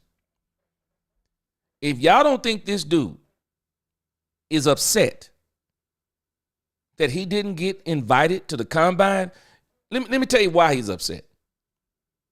I think the number one reason why he's upset, I'm Shiloh Sanders. Man, I'm Deion Sanders' son. How in the world you don't invite me to the combine? I got to be honest, I'd be the same way. I would be the same way. Number two reason why this dude's going to be a dog, why he's going to be absolutely hungry in this league. Oh, so y'all only want to talk about Shador. Do you not understand Deion Sanders has another son? This dude is going to be out to prove a point. Number three, if you look at the safeties at the combine, are they that much better than Shiloh Sanders? That you couldn't invite I'm just telling us. I am not going to be shocked. I've been saying this the whole time. I'm not going to be shocked. If Shiloh Sanders is there, I will not be shocked if Jerry gets him. I will not be surprised if Jerry gets him. I would love for Jerry to bring in Shiloh. And I'm going to check out this dude you brought up, Angie, Andrew Makuba. I'm going to check him out too. I'm telling y'all, I am not going to be shocked if Jerry goes and gets Shiloh Sanders. Because I'll be honest with you. They got a 5th round grade on Shiloh Sanders. I'll take him. I'll take him in the 5th round. For sure. I'll take Shiloh Sanders in the 5th round with all that speed. I'll bring Shiloh Sanders in. I'll turn him into a 2-3 year project. Easy. Easy. Yeah, I'll bring him in. I would. And I have a feeling they're going to bring him in. But I'm going to check this guy out too. Delta Roots, what's going on? You enjoying the hoodie? Did it come in yet? Richard said, gee, Dak is the only quarterback in the NFL that has his ability to lead question even when they are winning. Yes. Yep. Every stat that Dak has is in question. There's always a reason why. But I can tell you this. You just wait. Watch what he looks like with this coaching staff. Shotty said it. Dak's going to play elite level quarterback. I believe it. Because a lot of people don't understand elite level quarterback has a lot to do with coaching too. Has a lot to do with coaching. I think we're going to see it. Yeah, I thought Danny White was under. I didn't think it. I knew Danny White was Danny White was under Tom Landry, wasn't he? 2007 was the best team the Dallas Cowboys had since the 1990s. Okay.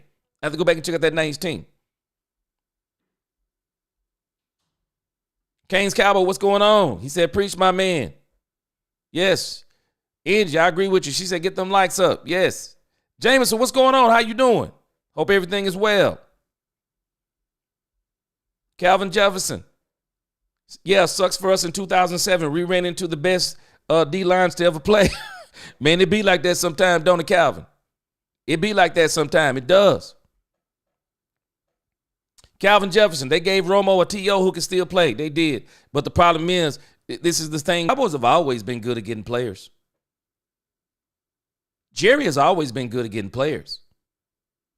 What he's failed at is building the team that Jimmy built in 92 and 93. That's where he's been a failure. Gary said the mere fact that Shotty was on the stage alone, no Jerry or Steven, is a sign of positive change. He looked, talked like the face and voice of the team. Yes, sir. I'm with you, Gary. For sure. Angie the Rebel Check, she said, G, are you going live for running backs at the combine tomorrow? Might as well. Might as well. Tell me the time. Might as well. Ain't no point in not going live for that. I want to see I want to see them 40 times. And the man who I got my eyes on is Travion Henderson. And I'm hoping the Cowboys got their eyes on Travion Henderson. If I'm the Cowboys, I said this early, and some people are not going to agree, but I'm telling you, when I get teams who are drunk on a player, and players are, and there may be a team that's drunk on Genty, I'm telling y'all, if I find a team that's drunk on Genty and I'm at 12, and I know I can still get Travion Henderson, because I'm not even concerned about Amarian Hampton. He may even go before I get back up. My eye is on Travion Henderson. If I know I can get Travion Henderson still, I might be willing to trade back and get an extra third-round draft pick for somebody to get Genty or get an extra second-round draft pick. Do we not understand what an extra second-round draft pick would do for us and still have our first? Still get somebody like a Emeka Egbuka? Or, I mean, who could we get in the first if we trade back and get 2 seconds or 2/3? Oh, that would set us up great. That would set us up great, it would. Sizzling, and the way they dismissed Tom Landry is why I'm not like Jerry. Man, Jerry burst bridges when he let, man, they should have sent Tom Landry out, man, like on a parade or something. Man, they kicked Tom Landry out like, man, we done with you. Get out of here. Yeah, you don't do a legend like that. Would you mention, real quick, would you mention, Mike, is there anything, though, that he did? Recently, the grades came out from the NFLPA, and he's gotten A's the last 2 years. So obviously the players like things that he's done. Is there anything that he's done that you plan on trying to continue? Oh, yeah, ton of things. Mike's an incredible coach. I'll put my fingerprint on it for sure. But, Mike's an awesome coach. Mike and Jerry had a lot of hard conversations and ended up not working out. But I will never talk about Mike McCarthy in any way but hold him in the highest regard. He's one of my best friends in football, an amazing coach, an amazing mentor to me, and he'll be back on the sidelines before too long. Brian, you're a play caller. This right here is the place that I disagree with Brian Schottenheimer. A team would have to be desperately, I don't know. They'd have to be desperately ludicrous to me. Mike McCarthy's last two, well, it's been Green Bay and Dallas. The end of both of those were pretty much the same. Mike McCarthy is done. Pete Carroll is the last of the Mohicans, y'all. Pete Carroll, Andy Reid, these cats like that, they're the last of the Mohicans. This league is trying to get younger coaches. There's a reason why there's other reasons why Bill Belichick ain't coaching. But Bill Belichick ain't coaching because people, number one, they like, we saw what you look like without Tom Brady. Thanks, but no thanks. Number two, everybody's trying to get young at those head coaching jobs.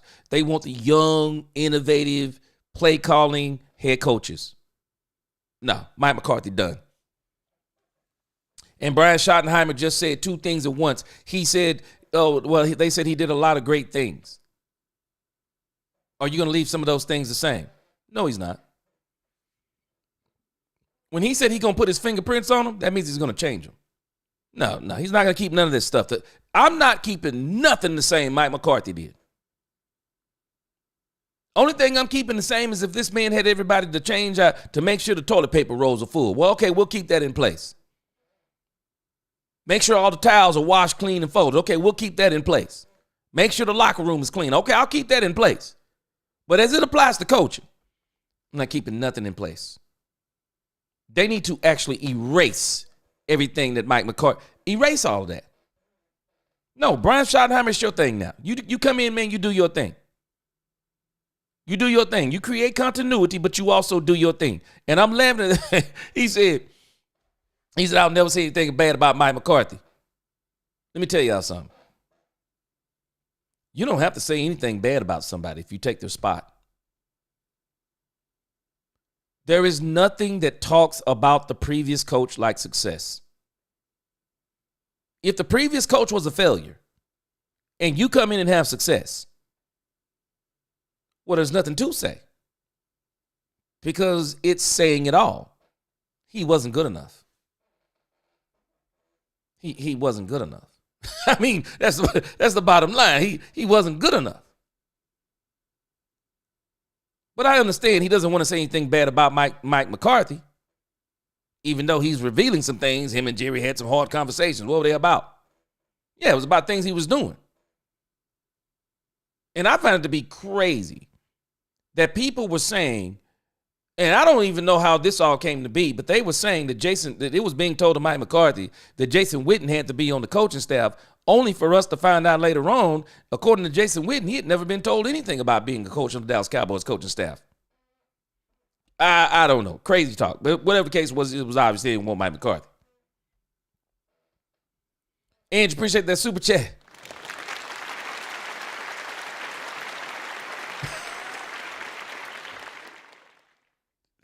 She said, I hope Stephen Jones learns the Pimp Chronicles so he can tackle free agency accordingly. Hey, let me tell you something. It sounds like to me that Stephen Jones, this seems like a changing of the guard to me, Andrew. And it seemed like to me, they're trying to paint Stephen Jones in a good light. That's what it seemed like to me. It seemed like to me they're really making a concerted effort to paint him in a very good light. A very, very good light as he becomes the face, and not the face of the franchise per se. But the face, he's going to be now the quote-unquote, the owner that's going to be doing all the talking. Be Real Minds, I appreciate you. He said, I disagree. Tony Romo had a good team once. It's the culture, not the players. I don't agree.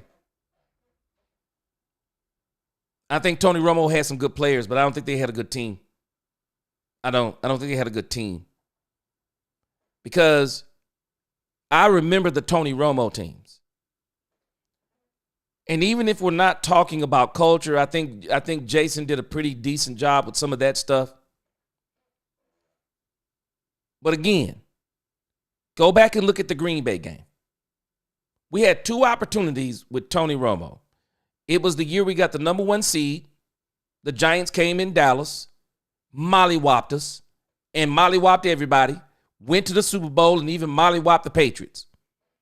And then when you go back and look at the season when we played the Green Bay Packers, go look at both of those games. Our defense wasn't dominant in those games. Our defense was not dominant. Even our offense. We were not so dominant that we were dominating teams even offensively. I mean, we were not dominating teams. I mean, we were scoring on teams, but we were not dominant. I mean, you think about even the Dez Bryant days. Y'all might not realize this, but we had problems even during the Dez Bryant days. They did Dez Bryant the same disservice they've done to CeeDee Lamb, and I hope they change it. Dez Bryant did not play opposite of wide receivers that were 1B wide receivers. He also didn't play with just absolutely great wide receivers. He didn't have the Alvin Harper, like Michael Irvin had Alvin Harper. He didn't have those type of people opposite of him. The Cowboys, if we really think back to those teams had holes all through them. They really did. Even the teams we call good, man, them things had holes all in them. You think about even the rookie team that Dak went up against the Green Bay Packers with. It was Mike McCarthy calling plays. But Aaron Rodgers was such an improviser. Aaron Rodgers drew up plays, go off script on people. But even then, it was the same time. We had just played the Green Bay Packers, 2014, I think it was with Tony Romo. That's the catch season. Our defense couldn't stop Aaron Rodgers then. Our defense couldn't stop Aaron Rodgers with Dak Prescott. Either way, we couldn't stop him. We've never had, under Romo or Dak, we've never had absolutely drop-dead dominant defenses. We've never had it like that. And if we had it like that, it'd be different. I promise you it would be different. Because that's the very reason why Troy Aikman, people don't remember this stuff. Go back and look at those defenses' ranks. Look at the players they even had on defense. They had flat-out headhunters. Flat-out headhunters. And I still challenge people. Name me the cornerback that Tony Romo or Dak Prescott ever played with that was like Deion Sanders. Name me the safety that Tony Romo or Dak Prescott played with that was like Darren Woodson. Name me the edge rusher. And I'm including Micah Parsons. Micah Parsons has an opportunity to be absolutely historically great. But Charles Haley, on those doggone 92, 93 Cowboys, Charles Haley, different animal. Different animal. Tony Romo and Dak Prescott have played with an edge rusher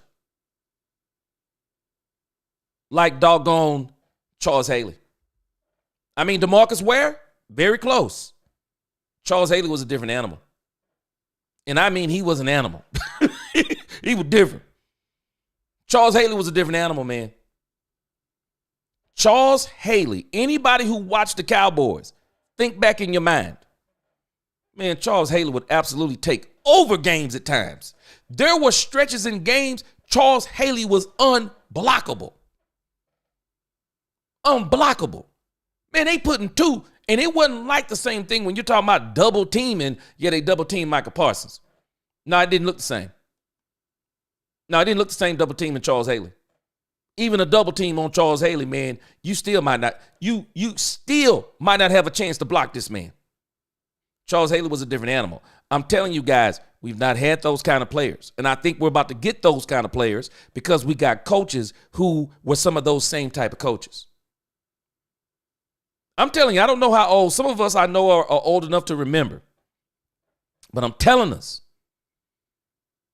the mentality of these teams we've watched since Jimmy, they were not the same. They just were not the same. It's not just the mentality we've been missing. We've been missing the whole team and the mentality of those coaches that go into those players on those teams.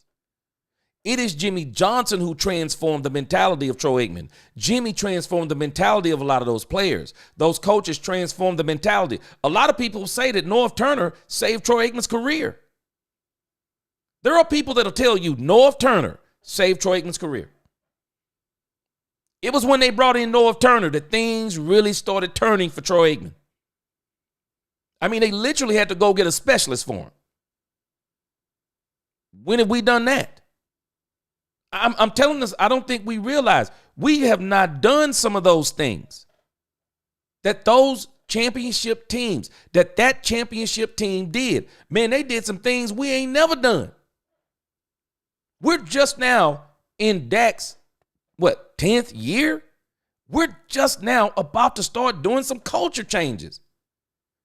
Man, we should have been done this stuff. Man, you don't pay a quarterback the kind of money the Cowboys been paying Dak Prescott. And despite the coach, despite the play calling, despite the players, despite the scheme, hey, man, you still win regardless because we're paying you this amount of money. That's foolishness. It's foolishness. It is.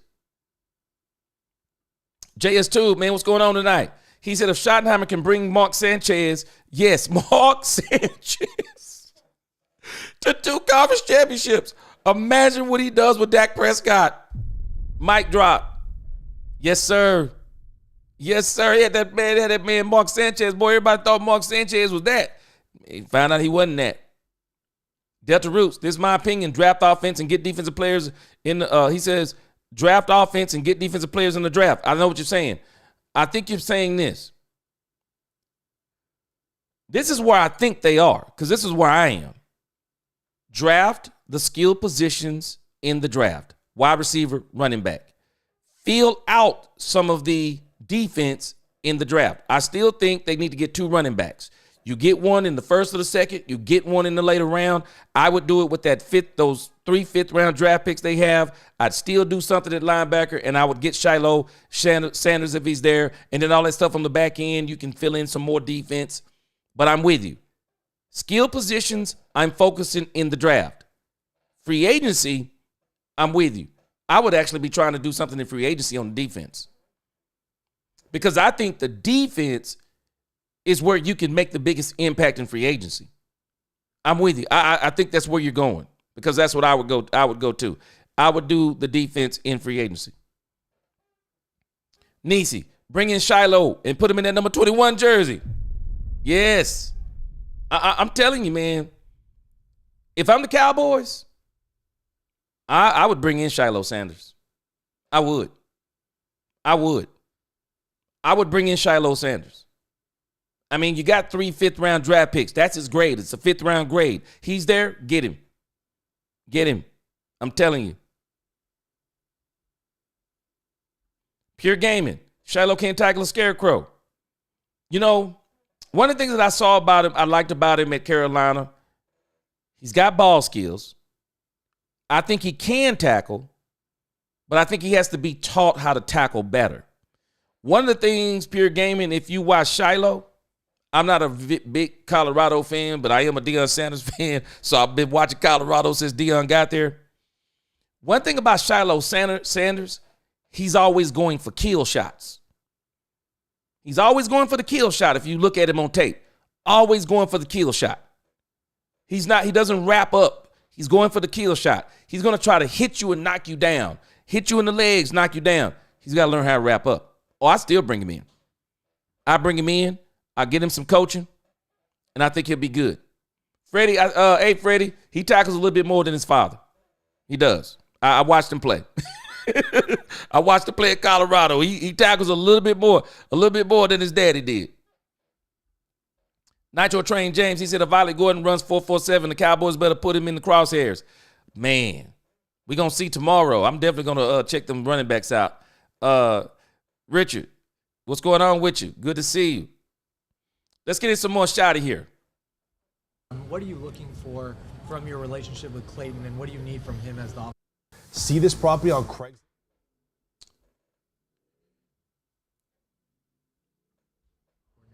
I think it's kind of cool because it's a little bit what I was doing for Mike. You know, Clayton's going to be very impactful for me in putting together the game plan. I think as the head coach, you always think you're going to be able to be in all the different meetings and things like that, and I'll be in most of them, but you're going to get pulled away. There's going to be things that come about that you're like, okay, wasn't in there for that. This guy is just incredible in terms of his foundation of teaching fundamentals, and he's been a kind of a fast riser, if you will. I remember meeting him a couple of years ago. He's coaching the tight ends here in Indy, and just walking away from the conversation before a game and being like, okay, that guy's different. And then to see the success he had in Arizona, He's a guy that I've kind of been tracking and saying, hey, if ever given the opportunity to be a head coach and being the play caller, a guy like this would complement me in some areas that I quite honestly need to be complimented. And I'll be good for him because I did this for the last 2 years with Mike, and so I think we'll work very, very well together. Brian, we've talked a lot about the running game, and certainly you talked earlier about Genty. What does a Schottenheimer what does a running back look like in your system? Do you look for a zone runner in your offensive line? What does a running back and an offensive lineman look like a Brian Schottenheimer system? Running backs first? Yes. You want a guy that's got vision. You want a guy that has contact balance. The fronts that we're seeing, the fronts that we're facing, require guys to be able to make hidden yards, whether there's a free safety in the hole or there's a linebacker or a defensive lineman coming off at the point of attack. You got to have a guy that's willing to run through arm tackles. I do believe that you have to have the ability to catch the ball coming out of the backfield. Why do I say that? If a team wants to commit to stopping the run, there's ways that they can try to do that. And we don't want that to take an elite runner or a position like that out of the game. So if a team's doing a nice job stopping the running game, you want to be able to get them involved, throwing it to them. And that doesn't mean they have to play like a receiver, but they have to be able to run routes coming out of the backfield and have the ability to separate and run after the catch is important. Offensive lines, it's... Now for me, that's Travion Henderson. And y'all might not remember, but I mentioned this. There are ways to stop teams that want to rush the quarterback. There are ways to stop teams that they have a pass rush and they can stop you. They can rush the passer, but they can also stop your running game rushing forward. Well, I know how to stop a team. Well, I'm not gonna say I know how to stop a team like that, like I've done it before, but I know how you can neutralize that. Okay, throw some screens. You get that same running back, you get him involved in the screen game. And then you get him downfield to where now he can make some guys miss. You get him in that screen game. This is exactly what he's talking about. So when you think about the running back, they're going to be looking for. To me, Travion Henderson fits that mold better than any of them. We saw Travion Henderson out of the backfield. This guy in space is crazy. In space, he's crazy. So it's going to be very interesting to see what they do. And I think, hey, tomorrow we're going to tell us a lot of things with some of the 40 times, because y'all already know with these wide receivers, they're going to fall in love with these 40 times, and these running backs, they're going to fall in love. But Travion Henderson is already running a 4.39. Man, I got a feeling this dude might hit a 4.3. There's one of these wide receivers from Texas, I think it is. He talking about he going to hit a 4.1. It's going to be pretty exciting to see if he can do it. It's different. It's based on whether you're talking about the interior guys. Centers, guards are a little bit different. Tackles are a little bit different. But the thing that I'm interested in watching is the development of a couple of the second-year players. You watch Cooper Beebe, Tyler Guyton, those guys. Tyler Guyton's been in the weight room every day. He's working his ass off. And to me, that's really exciting. But I think the influence of Clayton, the influence of Connor Riley, I think that package was so important for us, and I think we hit a home run. Could you move Cooper back to guard? Is that on the table? Yeah, I mean, we'll see it. We're always going to play the best five. It'd be hard to move a guy that had that much experience playing center this year at a high level, but anything's on the table depending on playing the best five. Brian, as head coach, Now, I've heard some people talking about this. I do not want the Cowboys to move BB to, I think they're talking about the right guard, right? I want BB to stay at center.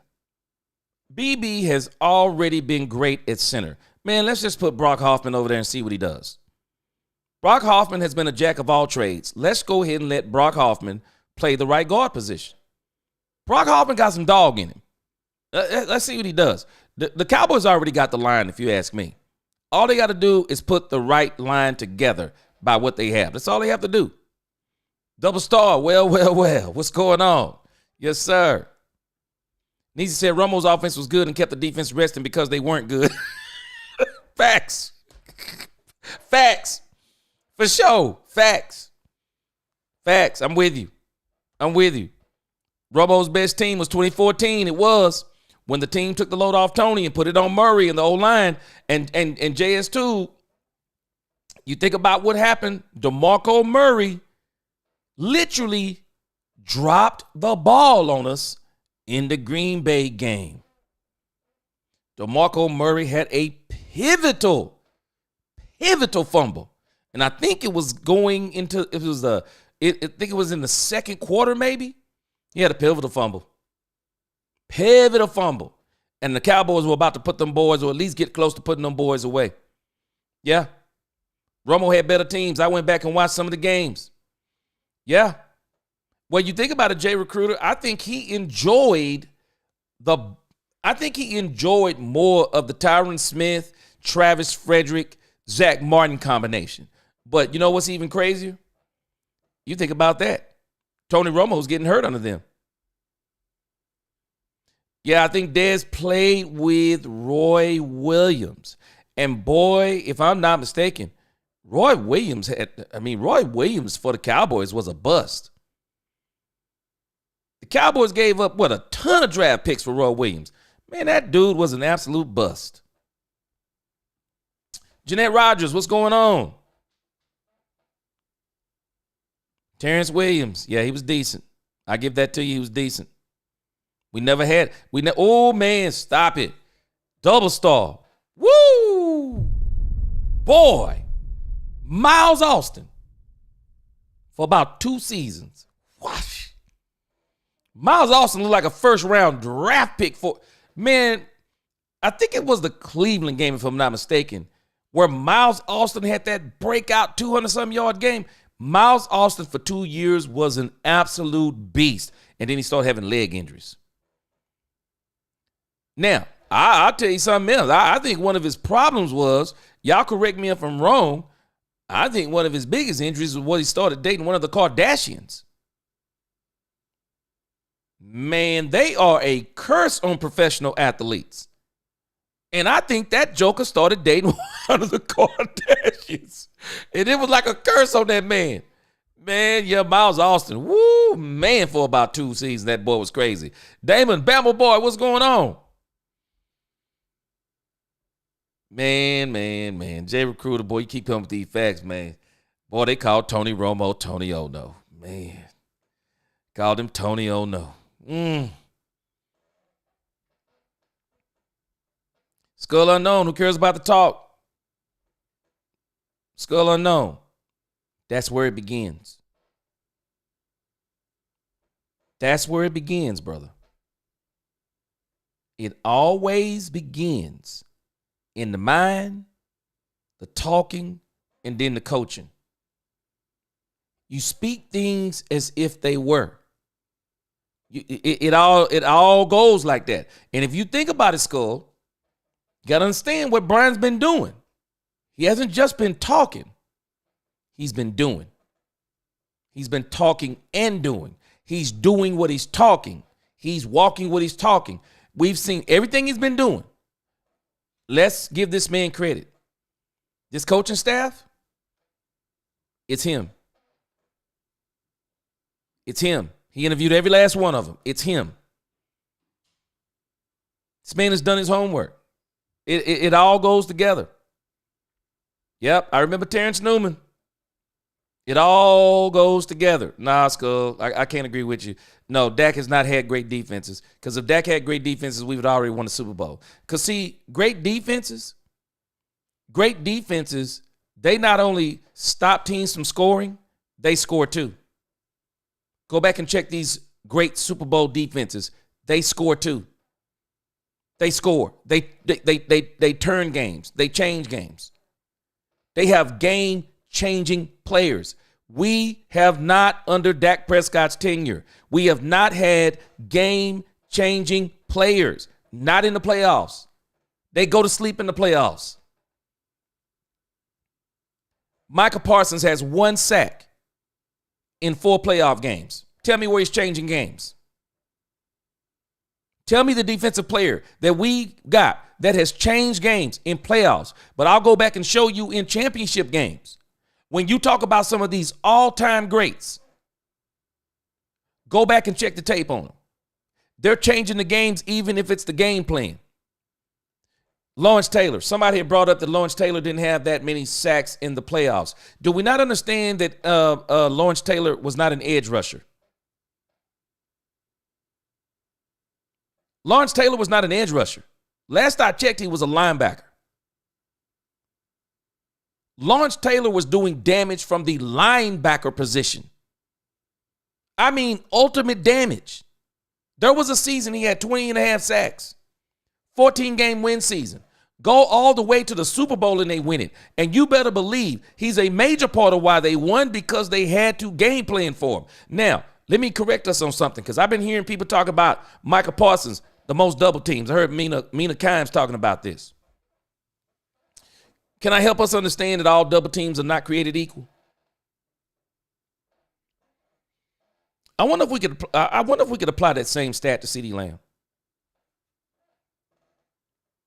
I just wonder what does it compare to CeeDee Lamb being double teamed? And let me tell you why I'm bringing this up. So if you only have one pass rusher on your team, one pass rusher, no one else can really get there. But this one pass rusher is a menace. So why would I not double team him the whole time? Because he's the only one I have to worry about.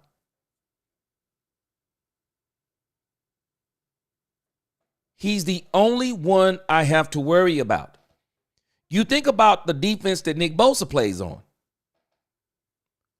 Nick Bosa's defense is good enough that if you double team Nick Bosa, well, someone else is going to get there. The Philadelphia Eagles defense was so good. Who are you going to double? Because somebody else is still going to get there. The Rams. Who are you going to double? Somebody else is going to get there. The Houston Texans. Who are you going to double? Someone else is going to get there. But when you're talking about the Cowboys, well, there's only one you have to worry about. So we're going to double him all day because we can. With good defenses, you can't. Do we not understand what I'm saying? You can't double one guy all day long on a great defense. Because if I double him all day long, well, what is it going to do what about the other three guys? What about the other three guys? It's different when you have defenses that have multiple players. Same thing about CeeDee Lamb. Well, there's a reason why CeeDee Lamb has so many receptions. It's not because Dak Prescott is throwing the ball 50 times a game. He has no choice but to have a lot of receptions. He's the only wide receiver we really got on the team that's dangerous. So we're always looking for it. And if you look at him on double teams, I bet you CeeDee Lamb got double teamed a lot. Why? Because it's simple. It's simple common sense. There's no need to double any other player on the Cowboys team. So the only wide receiver that they're going to double on our team is CeeDee Lamb. Sometimes we don't understand logic. When you're playing all-time great defenses, all you're doing is picking your poison. You're not going to double team the same player on an all-time defense because it doesn't yield you a better result. It doesn't yield you a better result. Not if the defensive line is good. It's not going to yield you a better result. Somebody's still getting home. Somebody's still getting home. And the three defenses I noticed this year that were like that in particular: Rams, Texans, Eagles. Pick your poison. It's not going to yield a different result. You can double team any one of their defensive linemen. Three other ones will still get in there. Double team our edge rusher. No one's getting there. Who's getting there? It makes sense why he has the most double teams. That's how you stop the defense on this team. Do we not realize how inadequate we've been as a team? Some of Micah Parsons' stats, and those stats are good, but understand why. When we start looking at the pressures and some of these things, there's a reason. Yes, he's a great pass rusher. But there's a reason why he gets double teamed. He's the only pass rusher on the team. So they stop him. And go back and check the tape. Some of the good teams don't even double team him because they got good tackles. They don't even double team him because the bigger tackles can handle up on him somewhat. But I'm telling us, Dak Prescott has not played. You know, I still don't think we understand what a championship defense looks like. And I can't understand why, because we've seen it over and over on other teams. And when you look at the defense on other teams, over the years, we've not been better than them. There is not one doggone defense that we can think of in the last 9 years of the Cowboys that we looked at that defense and said, that defense is better than every defense in the league. If we did, we're lying. We're lying if we said it. And a lot of our defenses, if you look at the Dan Quinn years, Dan Quinn's defenses would rack up all the stats in the beginning of the season. And then they would ride those stats to the end of the season while we're literally getting tore up by teams towards the end of the season. We would be getting tore up. But because we built up so many great stats on the mediocre teams, that we would still be somewhere around the top 10, 11, or 12. Fool's gold. Fool's gold. We have not had dominant defenses, and we're not being truthful if we say it. We're not being truthful. We've not had dominant defenses. We haven't. Angie said, gee, I'm 31, so I appreciate the blast of the past history talk because I don't know all that stuff. Angie, I'm telling you, we haven't. And even if we don't go so far back, we have not had dominant defenses. We're lying to ourselves. We have not had dominant. I can't even believe someone would even say that. We haven't had dominant defenses. I know what those look like. I've seen them in the 90s. I saw the Baltimore Ravens. We might not even realize it. This doggone San Francisco 49er defense has been pretty doggone good. The Philadelphia Eagle defense, pretty good. The Green Bay Packer 2023 defense, they almost did to San Francisco what they did to us. I mean, we've seen defenses that are way better than anything we've had. We haven't had anything close to the 49ers defense. We have not had anything close, and that's one of the reasons why when we see them, they absolutely beat the brakes off of us because their defenses are better than ours. I mean, they are. It's not your job to negotiate these contracts, but obviously you'll have a very big role in what the roster looks like and having those conversations with the front office. When they come to you and say, hey, Micah is eligible for an extension, how do you see what he brings to the team and what do you want? What do you say and how do you view him as a part of the team? Yeah, I talk about what an elite player Micah is. You know, the benefit we have from practicing against him every day is we see the problems that he creates. Special player. And I think that the conversations that Jerry, Steven, Will, and I have had along with the staff have been so open and honest, and that's what gets me excited. It really does. It gets me excited because there's alignment. There's a vision of what we're trying to do, doing it with the right people. Again, we talked about Osa earlier. Mike is an elite young football player that has barely scratched the surface. And so I think the best thing for me is how comfortable we all are at having those conversations about Micah, J. Lou, the direction we want to go from the offensive line to the defensive line. It's not just one position, it's really all of them. In those honest conversations, do you talk about the timeline with CD missing training camp last year and several others in recent franchise history? Do you talk to them about the value of getting those deals done sooner? Yeah, I think they understand that. But again, look, it the business of the NFL has become so big, and again, it's a two-way street. You know, there's negotiations, and sometimes those negotiations take time. But it's our job to focus on the guys that are there, and again, you know, it's part of the game. It's part of the business. Brian, you mentioned alignment. Is there a desire?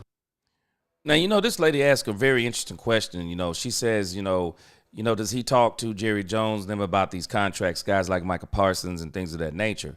But I think there's a dirty underbelly to these conversations that have been leaking out.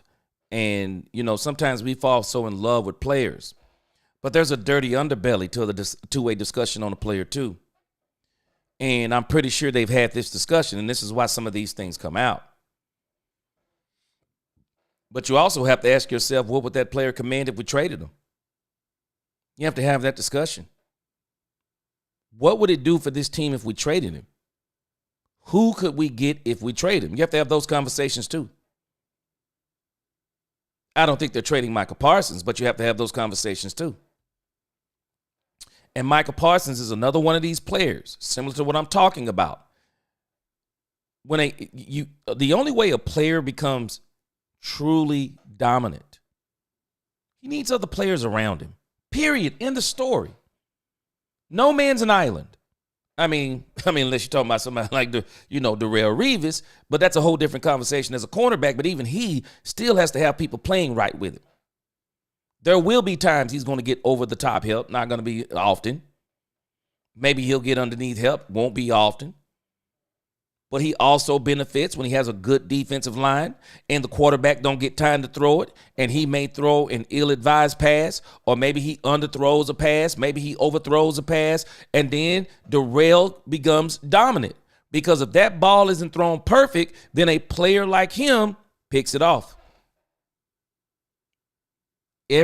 Players who play on good teams, they are dominant. Realize what happened to Deion Sanders when he got on Super Bowl teams. I mean, Deion looked good with Atlanta. He looked different with San Francisco. He looked different with Dallas. I mean, Deion really blossomed once he got around really great players. And he could make some impact in ways that he couldn't make with the Atlanta Falcons. Deion could change games on Super Bowl teams with interceptions. Those plays, because he's got other people around him doing great things, the things that he did great were magnified. They were magnified. And so you need players. You need players around you. And even with Micah Parsons, we're not going to see true dominance until Micah Parsons gets some other players around him. Because Micah Parsons, that's why I'm explaining to us what the double team thing with Micah Parsons. They double team him because he's easy to scheme against. One, he's the only pass rusher on the team. Two, he's undersized. So he doesn't quite beat those double teams. And you can dedicate an extra player and still be okay blocking the Dallas Cowboys defensive front, because who else is going to get there? And so you're not going to see his true dominance until you can get another player that can rush the edge to where then they say it yields the same result no matter. We're not going to get a better result by double teaming Micah. Now the scheme has to become even more concentrated on, okay, which side of the field are we going to? And that depends upon now who we double. Now we just can't just zone in on Mike because we got someone else. So we're going to the left. Now we say, okay, so now we got to get this guy. And then, we're going to take our chances and let Michael run free from this side. So things change when you got a team. Man, we've always had players. I will not argue with anybody. We've always had players. We haven't had teams. Not like Jimmy had teams. And that's why Jimmy teams won Super Bowls. They had teams. But yeah, that was a dirty underbelly to what she's discussing for sure. Why a landlord? All right, we're almost done with the Shotty thing. Front office to be able to go out and add talent through free agency. Steven talked about being selectively aggressive. What's your take on free agency? Yeah, I think, as you look at it, you always want to look at your own roster first. So who can we bring back? Who are the guys that we feel like are cornerstones of what we're trying to get done? I believe in this, Nick. I think that there's talent acquisition, which is adding players, okay, whether they're internal, external, whatever that is, but there's also talent development. And I think that's where we're focused on right now as a staff is, okay, not just guys that are free agents that we want back, but let's take a Tyler Guyton, for example. Let's take a Deron Bland, for example. And what is the plan for them that we came up with as coaches to help them get a little bit better? Jake Ferguson a couple years ago, Lunda Wells had an incredible plan for him, and so Ferg had an incredible second year. So that's kind of where our focus is right now. It's just, okay, each guy, and it's not just, okay, these are the 3 areas that we want to improve on. That's easy. you guys could look at it and say, hey, these are the 3 areas that we need to improve on player X, but it's the plan of action that makes the difference. Okay, well, how do you improve a guy's change of direction, or how do you improve a guy's ability to get off blocks and separate or tackle? And so those are the things that we're currently trying to do along with the playbook to develop our guys in-house. Going along with that, head coach in Chicago, has he given you any advice in terms of how to approach your first time as a head coach? He's been great. He's been an incredible sounding board. Again, competed with him for a long time. Think the world of him. I think you see and you watch the way our defense is going to play, the way they're going to run to the football, the way they're going to tackle. Talked about a little bit the commitment to owning the line of scrimmage. I think that was just an incredible hire for us, and one, quite honestly, that a lot of people were trying to get him, and we were able to get him, which is great for me, not just as a coach, but as a man. We're kind of in the same stage of life. We're about to be empty nesters, my wife and I, and he is an empty nester, so we talk about that quite a bit as well. In the initial phase of free agency last year, the club only added 2 players in that first stage. Steven indicated you would add more this time around. Would you like to add more in that stage, just as you look at this roster and see where you are in the development of the players on the staff now? Well, I think, again, it's a tough question. David, I can't answer that. It depends on what players you're talking about. Like I said, we're always going to start with our guys. We know them, right? We've got history with them. We've developed those guys. We understand their strengths, their weaknesses, what they bring to the table from a culture standpoint. So, again, it all depends on how things go. It's a very competitive business. It's a very competitive time of year. There's incredible dialogue going on all day, every day here in Indianapolis. I've learned that. And so I think that's the exciting part about this time of year, is you really are competing with these other teams that want to come in and acquire your players. And we're going to make it very tough to let those guys leave. That boy Brian Schottenheimer is doing the Muhammad Ali rope-a-dope. They're trying to ask this man questions. See, this is why you have to be very careful with the media. They're asking this man questions that could turn the front office against the coach. Asking him questions about, like, what would he do in the draft, and what does he think about free agency? And he's asking him, do you want to bring in more than you brought in last year, and blah, blah, blah. No. Brian, you're doing exactly what you're supposed to do. Do not answer those dumb questions the way they want you to. Do not come on here talking about, yeah, I want to do more than 2. I want to play in free agency. No. You do exactly what the plan is. Selective, aggressive. Selectively aggressive. You look at who's available. How do they make an impact on your team? And you go get them if you can acquire them. Don't just go up there in free agency and say who's the best player available. That don't work in free agency.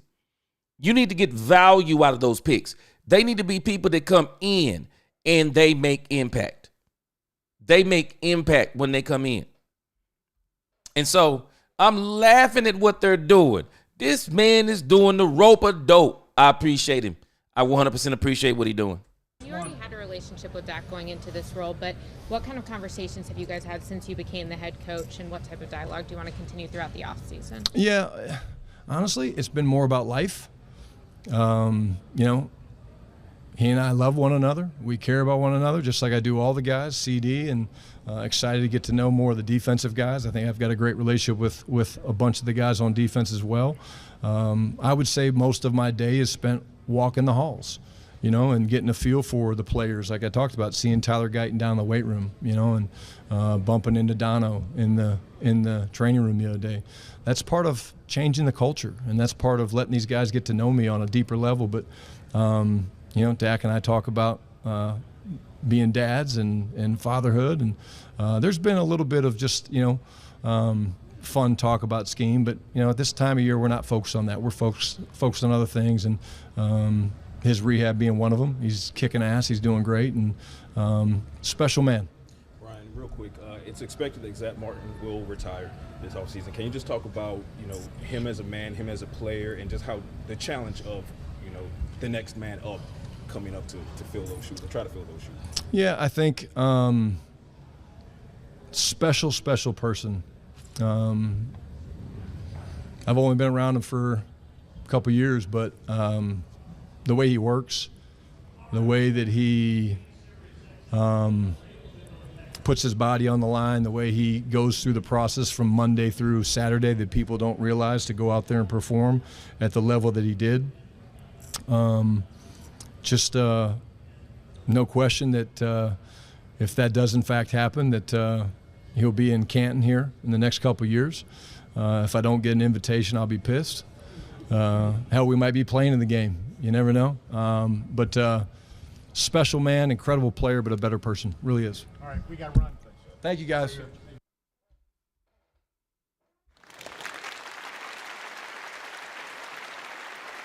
Great interview with one Brian Schottenheimer.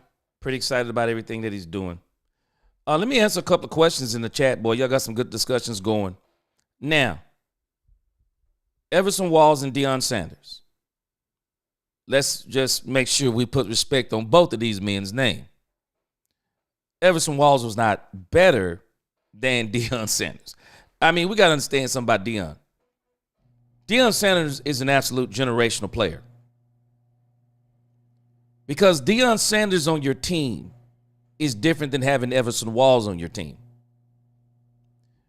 Deion Sanders, and I love the question that Freddie is asking, but let me answer it in the way that maybe it should be answered. There is no way that Deion Sanders was ever going to get. I think Everson Walls set a record one season. What was it, like 24 interceptions in a season? Everson Walls set some insane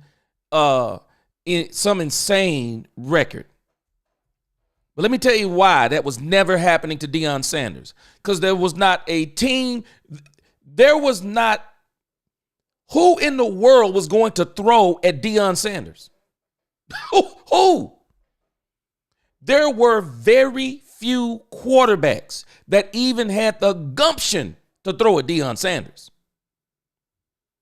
It just wasn't happening. Just like Darrelle Revis. Darrelle Revis and Deion Sanders are going to have some of the most skewed numbers you're ever going to see when you look at interceptions. People didn't throw at him. Deion Sanders used to bait teams into throwing at him because they just wouldn't do it. Deion Sanders got to a point in his career that there were teams that would literally not even look that way. They just wouldn't even look that way. They would run that way, but they would not look that way. They wouldn't throw that way. Deion Sanders, there was no world where Deion Sanders was ever going to get as many interceptions as Everson Walls. And Everson Walls was a great all-time cornerback. No doubt about it. No doubt about it. Absolutely beast mode. I mean, there's no doubt about it. But all things are not created equal. You think about DaRon Bland. What DaRon Bland do? DaRon Bland, a couple of seasons ago, had 6 interceptions returned for touchdowns. I'm not putting DaRon Bland in the same conversation with Deion Sanders. No way, no how. You know why? Deion would never get that opportunity. Because people were not throwing at Deion like, they were not trying Deion like that. Because for every one of those touchdowns, man, DaRon Bland, he also got beat. He got beat pretty bad. It's not like Deion didn't get beat too at time to time. But people wouldn't even take the chance. Only the best quarterbacks would ever even try Deion. And even they would stay away from Deion. Deion shut down whole sides of fields. Him and Darrelle Revis both shut down an entire part of a field. Everson Walls was great, and two things can be right. Man, Everson Walls was all-time great. He's not Deion Sanders. He's not Deion Sanders. Just because you have a game, like I said, I'm saying the same thing about DaRon Bland. I mean, just because DaRon Bland, I mean, the record he did, 6 interceptions for touchdowns. Don't even put him in the conversation with Deion Sanders. Just doesn't. And DaRon Bland, very good. Everson Walls, Hall of Fame. Deion Sanders, not even close. Not even close. Deion Sanders was different. 4.2 40 speed, Deion Sanders was different. Deion Sanders is not only your cornerback, Deion Sanders is your punt returner, kick returner if he felt frisky, and then you could put him on offense every now and then. He'd come in, do a reverse. I think they call them jet sweeps now. Deion Sanders would come in and hit that reverse, run one side, and then turn it all the way back around, reverse to the other side, and run a touchdown. Man, I'm telling you, there are just certain guys. There's just no comparison, and any argument to be compared to them is futility. Deion Sanders is one of them. Deion Sanders is one of them. There is no argument for any cornerback to be Deion Sanders. There's no argument. Because, and one of the things that made Deion even just that much more dangerous was what he did when he intercepted the ball. That's the problem. And that's why people didn't want to throw at Deion. It wasn't just the fact that he was going to probably pick it off because of the hands and the speed. It was the fact of what he would do. Deion would change a game on you. Deion would change a game on you. I mean, flat out change a game on you if he got his hands on the ball. So two things can be right. Man, Everson Walls, Hall of Fame, all-time great. He just can't be compared to Everson Walls. Because like I said, I could make the same argument for DeRon Bland and what he did with that record. Man, people were not giving Deion Sanders the opportunity to get 6 and 7 touchdowns in the season because nobody was throwing on him. Nobody was throwing on him. And then I was looking at something that Pure Gaming said. You really just made the argument. Elite defenses aren't giving up 19 points. Pure Gaming, elite defenses are not giving up 19 points. You do realize the Philadelphia Eagles held the Kansas City Chiefs to 6 points at the end of the third quarter. That's what an elite defense looks like. That's what an elite defense looks like. Elite defenses are not giving up points. They're not giving up 19 points. If you get 19 points on an elite defense, I'm going to show you where it was garbage time. We don't even realize it. Kansas City didn't score 22 points. Kansas City scored 6 points. They scored the other, 16 points? They scored the other 16 points in garbage time. Elite defenses are not giving up 17. They're not giving up 19 points, I promise you. They're not. Go back and look at elite defenses. They don't give up that many points. Elite defenses hold people to single digits, 13. I was looking at some of these Super Bowls. And if you go back and look at some of these Super Bowls, you will notice that where teams had absolute dominant defenses, look at the scores. Let me show us the scores. I got a couple of minutes before I get off here. I'm going to show you what this looks like. I mean, it's crazy because there's only one quarterback. They did a study on this. There's only one quarterback in the last few years that has beat a team, and he didn't have a top 10 defense. It was Patrick Mahomes. He's the only one because most of these teams, most of these quarterbacks, they don't beat the other team that has the top 10 defense. And this year, he couldn't do it because this time he went up not just against the top 10, he went up against the number 1 defense. He couldn't do it. But when you go back and just start looking at these defenses, I want you to look at, let's look at this for a moment. I want you to look at the Dallas Cowboys, for example. I'm going back to about 2000, about 90, about 93.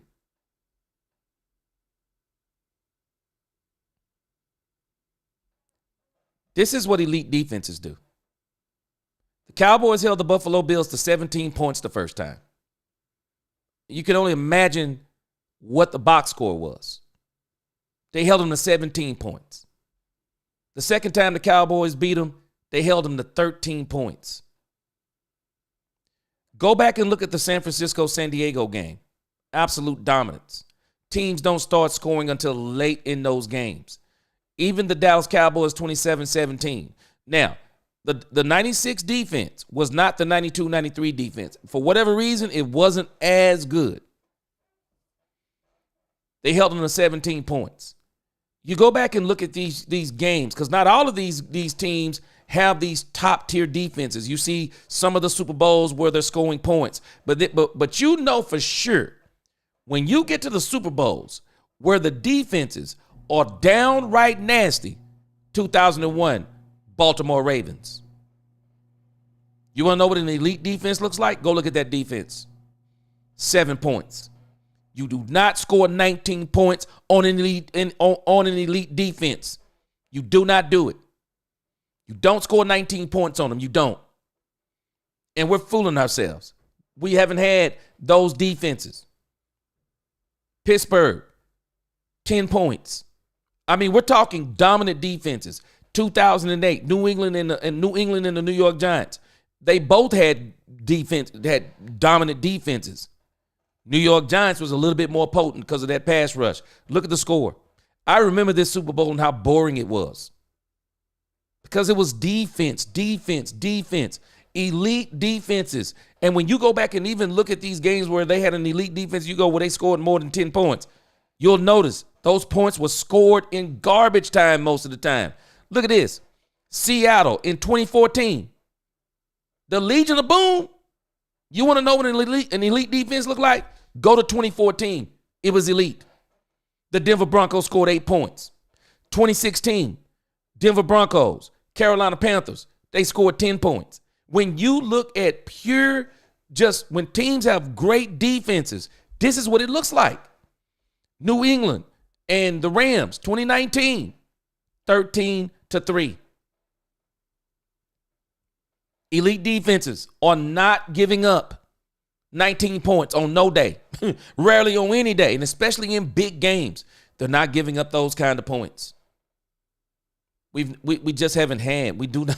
We're making. I mean, you can say anything you want to about this, that, and the other. Dak Prescott has not played with an elite defense.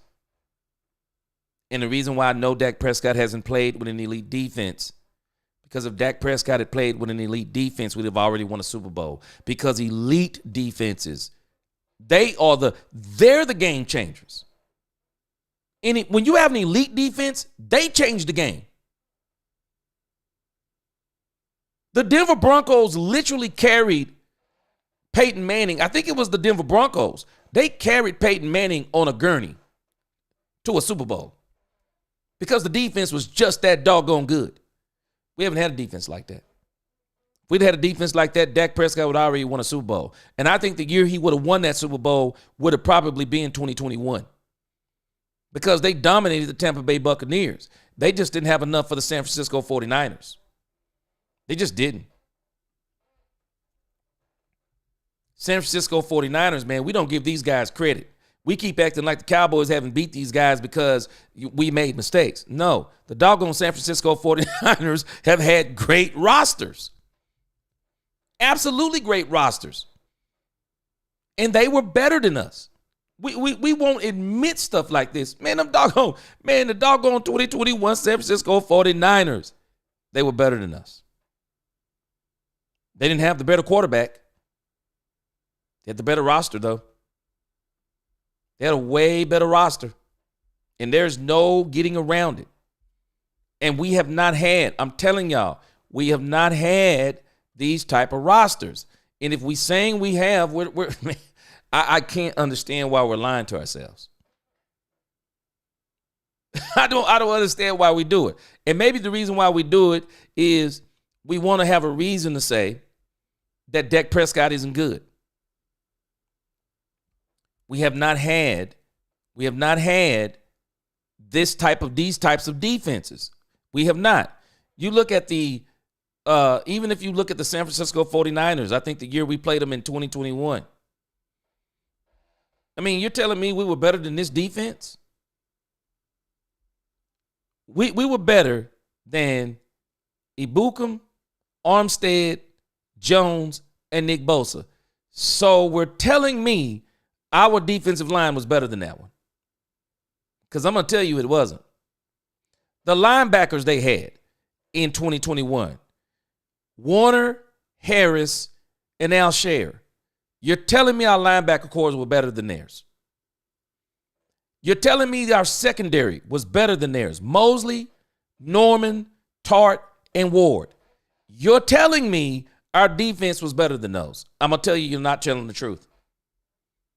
If you're telling me we had an elite defense, now you're going to have to tell me what the San Francisco 49ers had, because their defense was better than ours. You got to tell me what we had then. If their defense was better than ours, then what did we have? Man, we ain't had no defenses like these guys. We have not. We have not had defenses like this. We just haven't. I mean, we can lie to ourselves all we want to, but it's just not true. Just because we say it don't make it true. It just don't make it true. It don't. It don't make it true.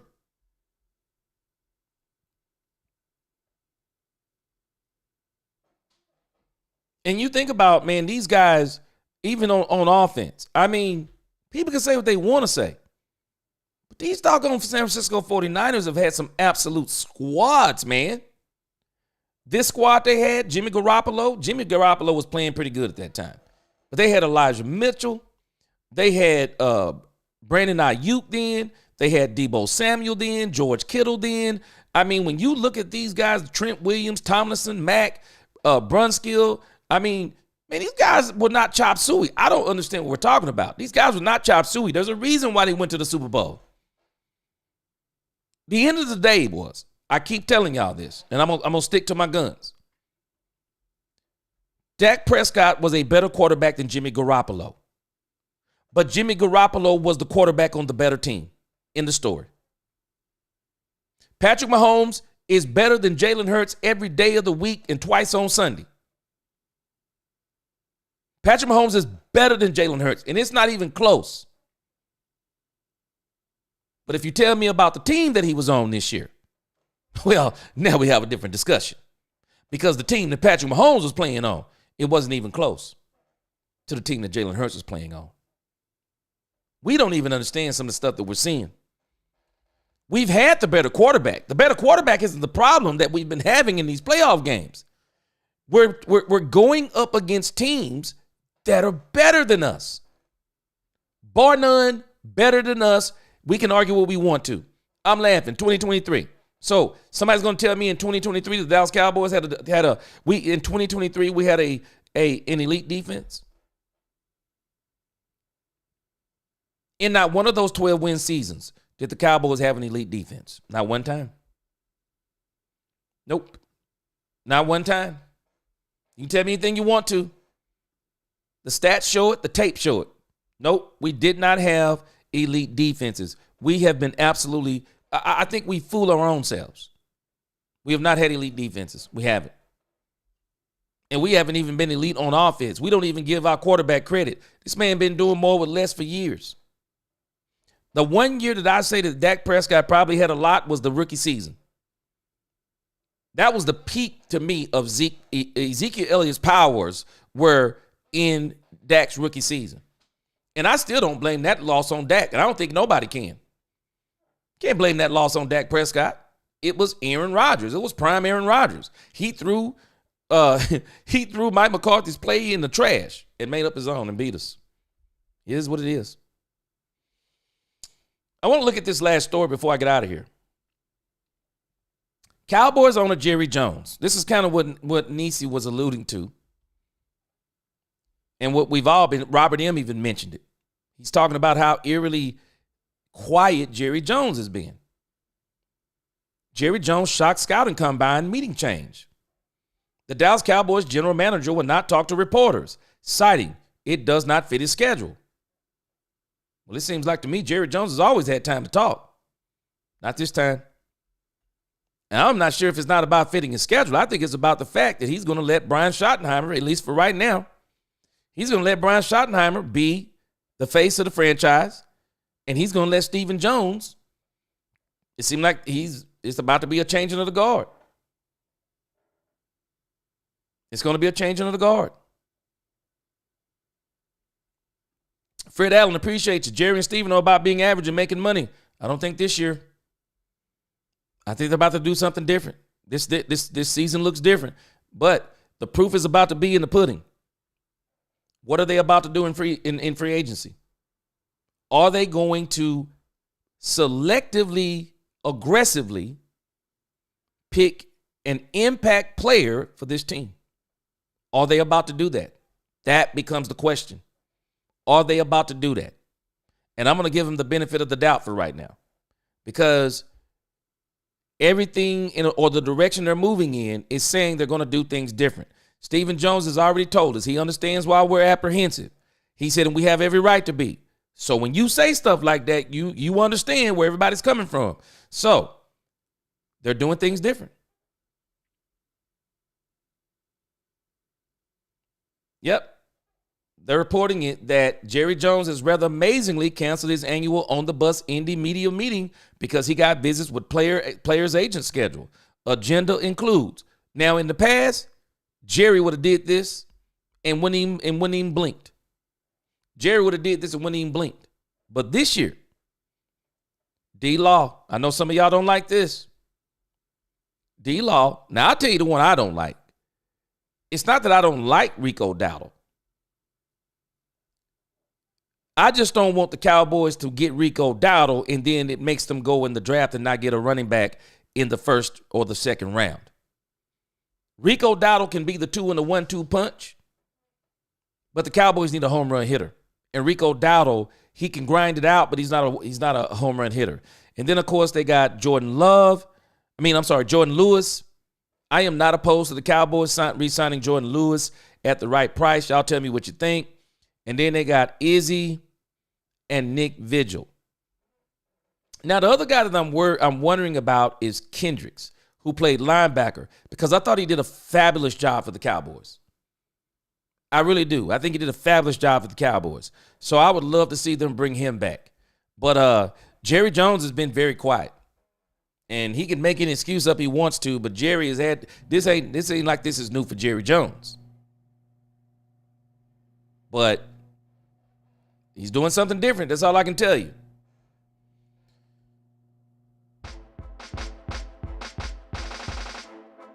I see you on there, Hubert Sweet, Ken Norton Jr. Yes. Man. Boy, I'm telling you, we do not know what an elite defense looks like, obviously. Because if we think we've had an elite defense, we fooled ourselves. We have not had an elite defense at all. Darts, he said you can't make up for the last 30 years selling hope. I don't think we have to sell it. I think we're seeing exactly what we've been asking for. I say when you get what you're asking for, let's wait and see how it turns out. I'm here for it. Dank said this is too much talk. We need to see results. Dank, we can't do nothing but talk right now. It's not the season, bro. We can't do nothing but talk right now, so that's all we can do. But we're going to see what it is. Double star for one season. Dallas had 2 future Hall of Fame defenders. Man, yeah. Yep. I'm with you. Hey, Freddie. Now I ain't gonna argue with you on this one. I don't know if he chewed him out. Man, I don't know if he spit him out, but man, I'm gonna tell you, I think we had some pass interference. I think we had some pass interference with Deion Sanders. And in that game, I think one of the pass interferences would have put Cowboys inside the 20. So I know where you are with that one. Jay Recruiter, boy, you always come with them facts. Yeah, man, that boy Deion different, man. Deion different. Woo! Hey, Jay Recruiter. I'm trying to think. But I'm not taking. There may be one other cornerback that people don't give enough credit. That was Deion Light. And I think that was the dude from the Pittsburgh Steelers. What was his name? Woodson? Man, this dude was crazy with it.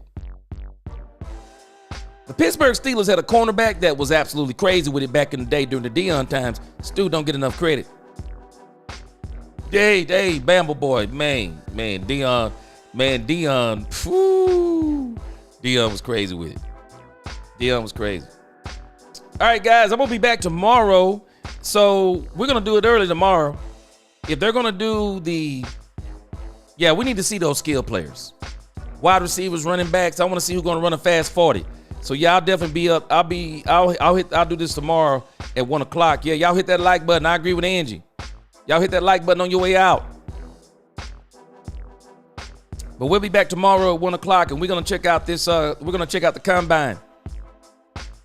Keedy boy, man, they talking about he coming back making $22 million. True cowboy, that boy Rob Woodson.